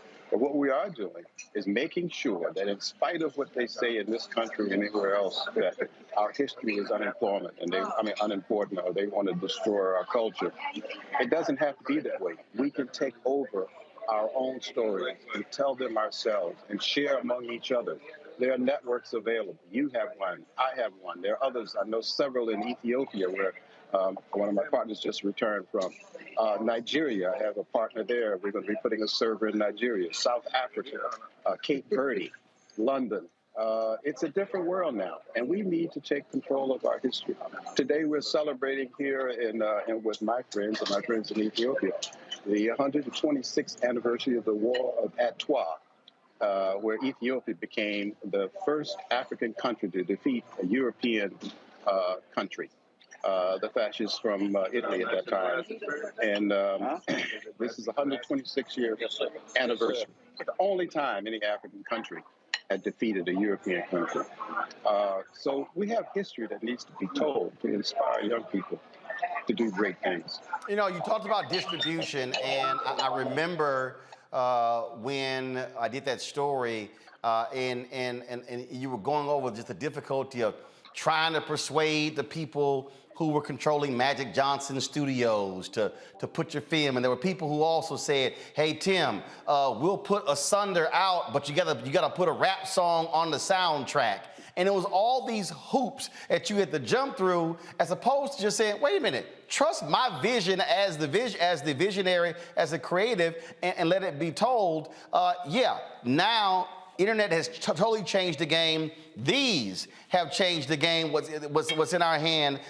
This iPad here has changed the game. It's no longer about that 40-inch, 50-inch, 82-inch, 85-inch television or the big screen. You're right, 100%. And the thing, though, that we still have work to do. First of all, the will to go out and do this has to have passion. Yep. You have to have love for your history and your culture. And you also have to train young people to be better storytellers. This is not just about jumping around on TV saying provocative things. This is about telling our culture, telling the stories of ourselves, and revealing the best of us, and trying to inspire people to do better things. That's storytelling. I mean, we always have been storytellers. We just didn't have the equipment, but we always, around the campfire, our ancestors would tell stories. We didn't write them down. We didn't put them on any kind of electronic medium. We told them. Well, we have that skill. I'm a storyteller, and a very good one. I was trained to be that. So all I need is the medium. Now we have the medium. We have the possibility of distributing this stuff. We should come together and work together, do better work. The way that you're going to survive in the future is to be able to have your content, but also establish a brand that has quality. When people look at Disney, they expect a certain kind of film. When they look at, they expect things. Well, they should expect things from us as storytellers. They should be a quality or a story, or strong storytelling should come from us, and we can do that. I've been doing this for over 5 decades. I know how to tell a good story. Now I have distribution, and it doesn't require a fortune. It requires steadfastness, requires passion, and working together with people. Dwayne and I together tonight, we just finished editing a project that we work on, a documentary that we are working together. We decided to do it. It's a very powerful documentary, and it'll be on a system, either my system or anybody's system. But we will get our stories out. Before I go to my panel with questions, just relate to Dwayne. It's interesting. You were talking about telling our stories and opportunity. I would love for him to share this.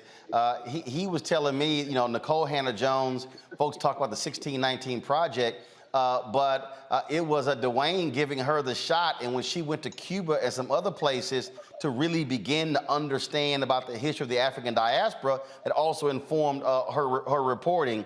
Would love if he would just share that, because again, it's about creating the opportunities for people. He wants to talk to you.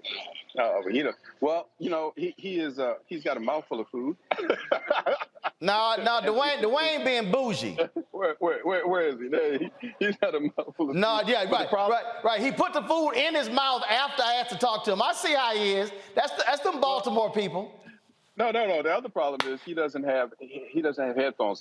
I'm connected through my iPod, and he doesn't have it. And he's not gonna put mine in his ear. Well, here's what I'm gonna do. I'm gonna have my panelists ask questions, then I'm gonna text him my question, and then he can answer it. Okay. Let me go to first off, Monique. Your question for Tim Reid.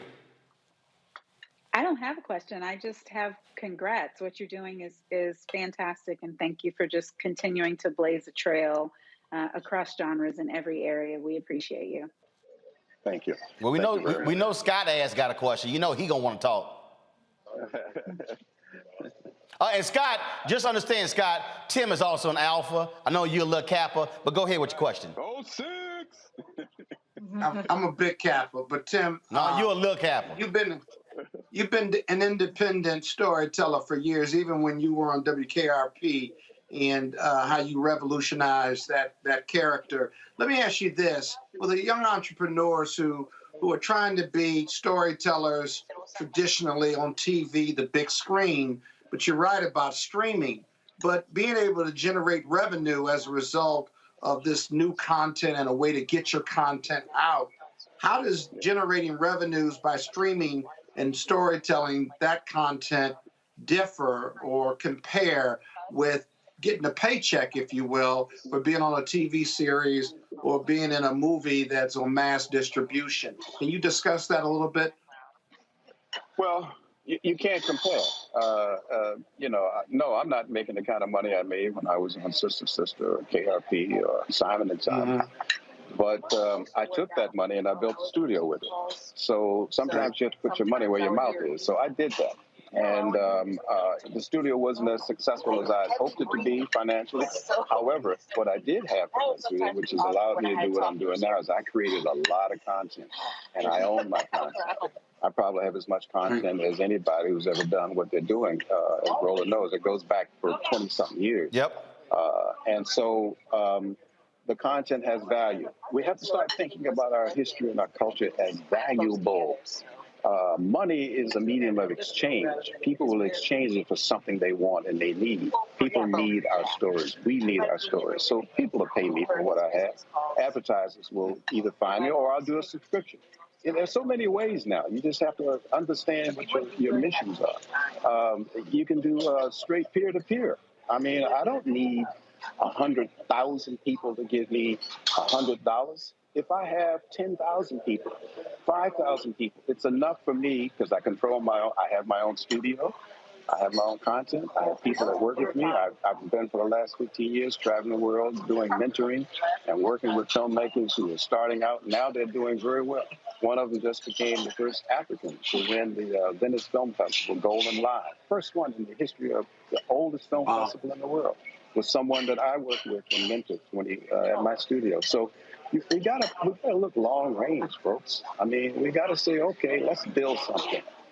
Like our ancestors did, like the greatest generation from World War I and II. They built the schools we now use. They built the hospitals that many of them are now gone, Providence and all of them. They did something with their money and their passion. We need to stop talking about money and start talking about doing. If not, they're going to take away our history and bury it somewhere where you'll never find it. And before I go to Lauren, to that point there, Tim, when you talk about the long game, when we own the content, we can license it. That means that's money that's actually can be made over 20, 30, 40, 50 years. That can be part of estates. And so we're now living in the world of archives. Documentaries are being done. Documentaries have exploded. I mean, every network, Netflix, Hulu, they all want documentaries. And so when you have the interviews and you own them, that's currency. Yes. Lauren. That's currency. Tim, great talking to you. My first question is, are you at Jamaica House in Richmond, Virginia? And my second question is, what are you charging for the service, for the subscription service? And can you repeat the website address again? I know you said it like 3 times, but can you say it one more time? Great talking to you.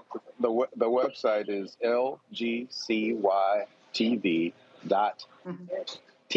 TIKILIVE.com. Okay. lgcytv.tiki.com. And it's really a network that we're building. And our slogan is, it's not just a network, it's who we are.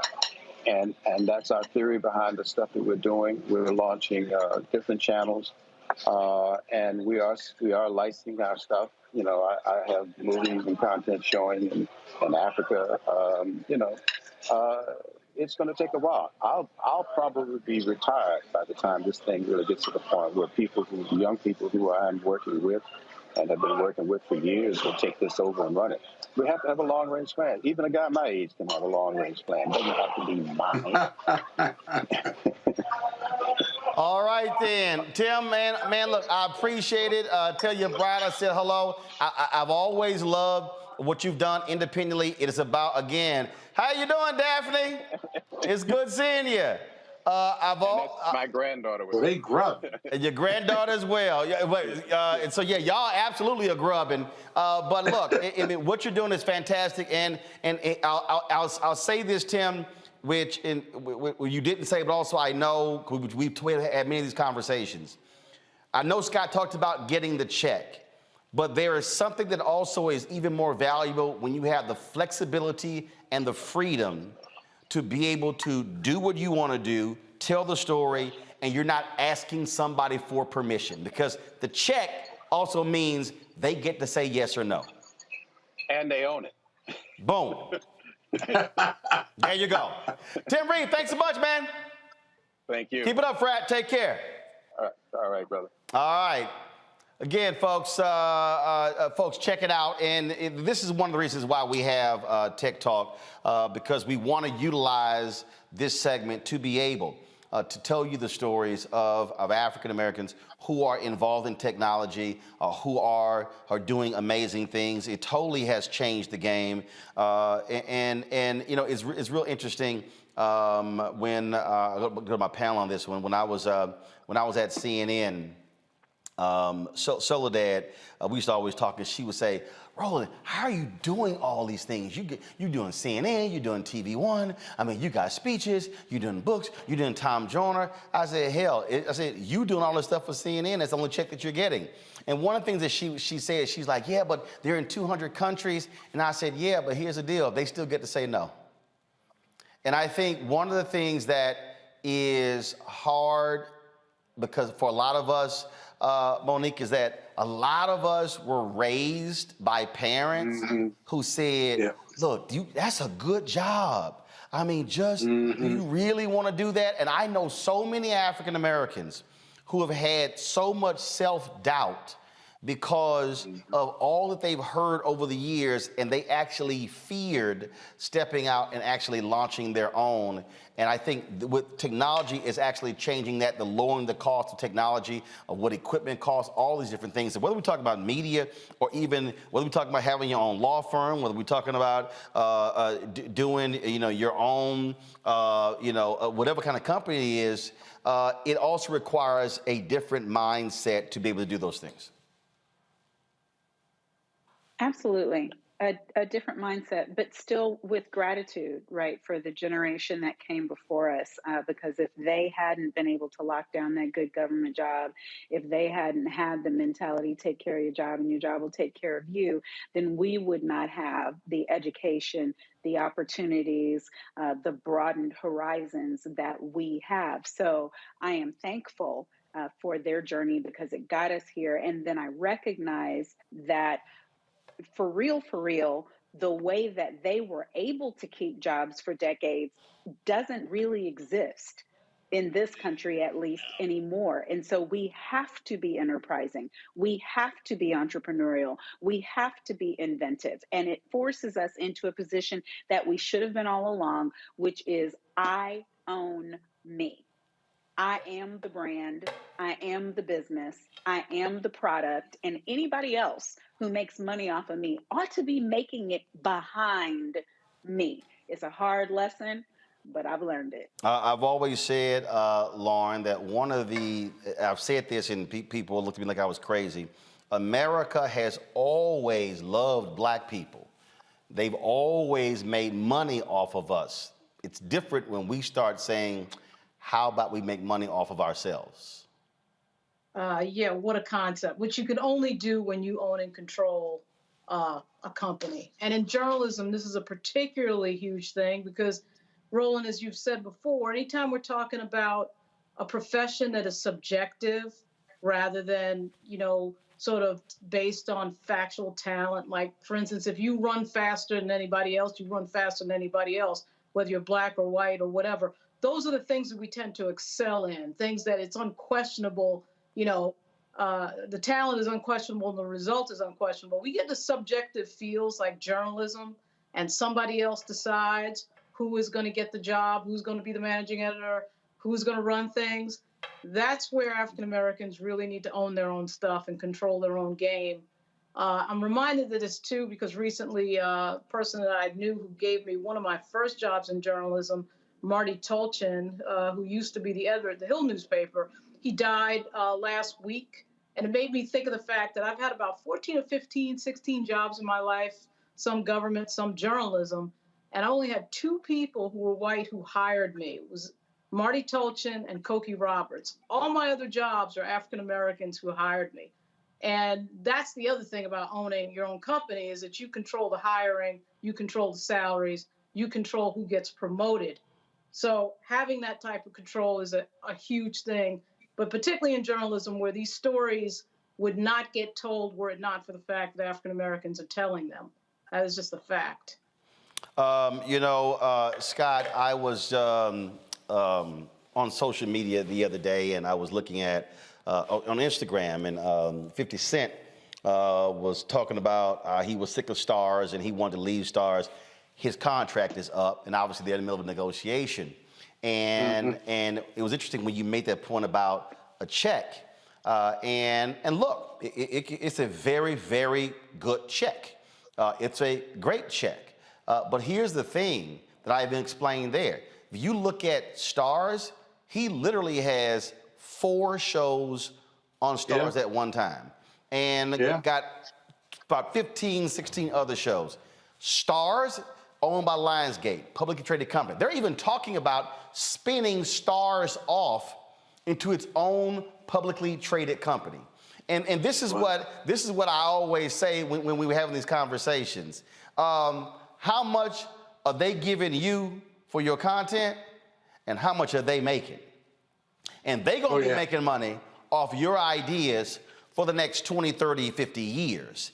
And that's the thing. And so I actually sent a text to someone who knows him well, who's a director, and I said, you take 50 Cent's following, you take those who follow him on all the social media platforms, I said, he literally can actually drive his own viewership numbers on a platform that he owns. But see, the difference is you're no longer, somebody's giving you a check, you're earning the money for yourselves. And some people don't want to actually go through the hard work of that. I just, to Tim's point, I just think that far too many of us are so quick to sell our stories for a check without realizing we're not going to be owning the content. They will always own the content. Well, you know, the money's good, but you take 50 Cent, your example, he could certainly do what you're doing and more, and make more money and own the content if he wanted to. You know, in the legal realm of big law, I wouldn't be in big law if I wasn't a partner and owner of the firm. It's still the firm's clients, but the type of business model I'm in, if I went on my own, I'm often asked, I could go on my own. Sure, I've got a big law practice, but the responsibility of management, collecting, performing, hiring lawyers to support that big law practice, me personally, I'm an entrepreneur within Reid Smith, but I'm also looking at, I can bet on myself, but do I want to take on more of that responsibility, put more in my pocket? And so every entrepreneur has to do that. The last point I'll make for you and Tim and others who are in this space, and Roland, you've been talking about doing what you're doing for years before we were even thinking about it or even talking about it or reading about it. The other thing I would say is, who are you mentoring? Who are you bringing along as you go along so that when Roland Martin is no longer here, the person or Tim Reid or 50 Cent or others, right? Who are we grooming to carry the mantle forward? It's so important because without that legacy, without those interns who work with you, without those folks who I mentor every Monday or Tuesday who are young lawyers or law students, you call me, you get a half-hour meeting with me, but I'm not picking your future. I'm gonna let you define that, and I'll support you as you move forward. We have to have that, that pipeline, and you are responsible for that pipeline. You are a role model, whether you like it or not. So I'm gonna answer that question, but first I'm gonna lay this out. And I just did some real quick math here.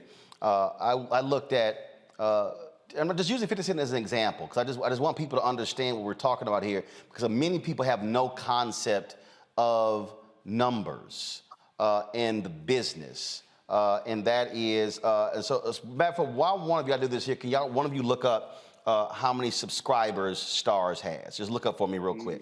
So I looked up 50 Cent's following. He has 27.7 million followers on Instagram. He has 12.5 million followers on Twitter. He has 41.6 million followers on Facebook. He has 12.7 million followers on YouTube. That's 94.5 million followers total. Just for people to understand, ESPN is available in 88 million homes. Listen to what I just said. ESPN is available in 88 million homes. Oprah's own network is available in, I believe, 84 million homes. There are only about, there used to be 12 to 14, the holy grail in cable used to be 100 million homes. I think only 12 or 14 cable networks in history have ever achieved that. But cord cutting is decreasing that. If you look at Disney, you look at Paramount, you look at Netflix, Hulu, you look at Discovery, launching Discovery Plus, you got HBO Max, you look at Disney Plus, all of these, they are in pursuit. The holy grail is 200 million subscribers. So what I'm suggesting to the folks who are watching is if you take a 50 Cent, you take a Cardi B, you take a Beyonce, I mean, you can take, Jay-Z or whatever, you literally are talking about individuals who have the following that could create networks that they own, where the followers will go for the exact same content. And imagine if those are publicly traded companies based upon the value. So I just trying to get people just to understand we have to think totally different about this. And yes, there are people who prefer just to get paid by someone else. Not everybody is destined to be an entrepreneur. But I do think we have to be thinking a lot differently, because we complain about Oscar so white, but Tyler Perry said, while y'all trying to fight to get at somebody else's table, I'm just gonna build my own table. What people don't understand, and let me be real clear, Tyler, for y'all listening, y'all might say, wait a minute, doesn't Viacom CBS own BET? Yes. Don't they own Paramount? Yes. So why is BET Plus not merged into Paramount? It's because Tyler has a sizable ownership stake in BET Plus. BET Plus is making them so much money. That's why BET's best content is actually on BET Plus and not actually on BET. But just understand, and because he owned his content, because he owned all of those stage plays and all of his content, when Viacom CBS called him for that mega deal, and it is a mega deal, he was able to leverage the content that he owned for a better deal. If Tyler had sold... But the same is true for 50. No. What I'm saying is... I mean, he's not just an employee is all I'm saying. No. Right. No, I'm not laying... Opposed Randall Emmett. Right. What I'm saying is those deals. There are some individuals that have done deals where they've sold their content. There are others where they've done licensing deals. They still maintain the ownership of it. Sure. What I'm saying is, what we are doing is, Starz was a know-nothing network. Wasn't nobody watching, but Black Eyeballs has actually tremendously raised its value. What I'm arguing is that if Black Eyeballs can raise the value to the point where they're thinking about spinning Starz off to be its own publicly traded company, we literally have the same capacity to build a network without just giving the content. That's all. That's what I'm saying, how we also should be thinking a little bit differently when we talk about ownership and content. Scott, to your point about mentorship, look, my first paid job was at the Houston Defender. Sonny Masai Giles was the publisher. I turned down an internship with CBS. And so she talked to me, and she said to me, because I said, why are you having these conversations with me? She said, because you will be an owner one day. I already see it. So I've used the opportunity over the years, places that I've run, to do exactly that. The difference is some people listen, some folks don't. And so my whole deal is, it's sort of like the model of Elijah and Elisha. Those of you who read the Bible, remember Elisha came to Elijah and said, he said, I want your anointing. He said, look, if you standing behind me, when I ascend to heaven, then you get my coat. Well, that means Elisha had to drop his plow and follow him. Part of the problem is a whole bunch of folk who want your anointing, but don't want to follow. How about that? Roland, Yeah. Isn't Jay-Z doing that with Tidal in terms of... Well, he sold Tidal. He sold Tidal to Jack Dorsey, still retains a small ownership stake. But yeah, that's exactly what happened. As opposed to putting your music on a streaming service, bought Tidal, owned it. And yes, that's the piece. It's actually owning. You have entertainers out there who, like for instance, everybody talks about Diddy and Ciroc. That was a marketing deal. That was not an ownership deal. All right. So again, they'll pay you to market. So I'm just saying, what happens is we are the tastemakers. We are America's tastemakers. We build the value of other companies. I'm arguing, what if we actually build companies and we build the value? We're actually building something that we actually own.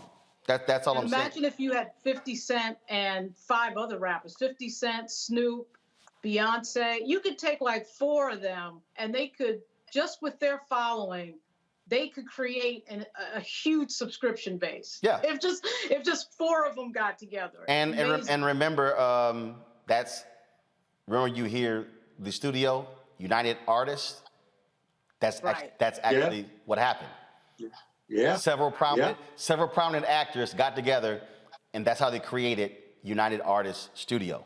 That's exactly how it happened. Folks, that's it. Scott, Monique, Lauren, I certainly appreciate it. Thank you so very much. Folks, we do have, let me do this real quick, an in memoriam. That is, you saw the recent news where the University of Alabama named one of its buildings after one of its first black students, Dr. Autherine Lucy Foster. Well, she has passed away. They initially were actually going to put her name along that of, keep the name of a white supremacist that was still on it. Then they said, you know what, we're just gonna take that thing down and name it after her. And again, that was a ribbon cutting ceremony at the building dedicated in her honor. Well, this morning, the daughter of Dr. Autherine Lucy Foster announced her death. She was 92 years old. She briefly attended classes at the all-white university in 1956, but was expelled 3 days later after her presence brought protests and threats against her life. Again, just on Friday, Foster spoke at the university's dedication ceremony where they renamed the College of Education building Autherine Lucy Hall. The university shared this statement about her passing. The UA community is deeply saddened by the passing of our friend. Drop the music, please. It's way too loud. Thank you. Thank you. The UA community is deeply saddened by the passing of our friend, Dr. Autherine Lucy Foster, said UA President Stuart R. Bell. While we mourn the loss of a legend who embodied love, integrity, and a spirit of determination, we are comforted by knowing her legacy will continue at the University of Alabama and beyond. We were privileged to dedicate Autherine Lucy Hall in her honor just last week and to hear her words of encouragement for our students. Thank you. Dr. Foster will always be remembered as one who broke barriers, reminded us of the respect due to every individual, and lived a life of strength and steadfast service to her students and community. Again, she passed away at the age of 92. And folks, that's absolutely amazing that they had the dedication on Friday. She got a chance to speak. She got to actually see that take place, and she passed away this morning. Folks, that's it. Please support us in what we do. Download our Black Star Network app. We talk about all the time building and owning. We've had more than 2,000 people watching us on YouTube. Every single one of those folks should be downloading the Black Star Network app on every single your device, Apple phone, Android phone. If you've got multiple devices, to download it on all of them. Android TV, Roku, Amazon Fire, Xbox One, Samsung Smart TV. And of course, your dollars make it possible. Yes, we're out here trying to get advertising dollars. It is not easy. A lot of folks don't want to spend money with black folks. But again, Cash App is $RM Unfiltered. PayPal is R Martin Unfiltered. Venmo is RM Unfiltered. Zelle is Roland@RolandSMartin.com. And of course, the P.O. Box 57196, Washington, D.C. 20037. Again, P.O. Box 57196, Washington, D.C. 20037, folks. Don't forget, tomorrow we premiere my one-on-one Rolling with Roland interview with the great Jeffrey Osborne. We talk about how he got started, how his mama would not let him tour with the OJs. Actually, the premiere today. Wouldn't let him tour with the OJs. We talk about him losing a lot of friends to COVID.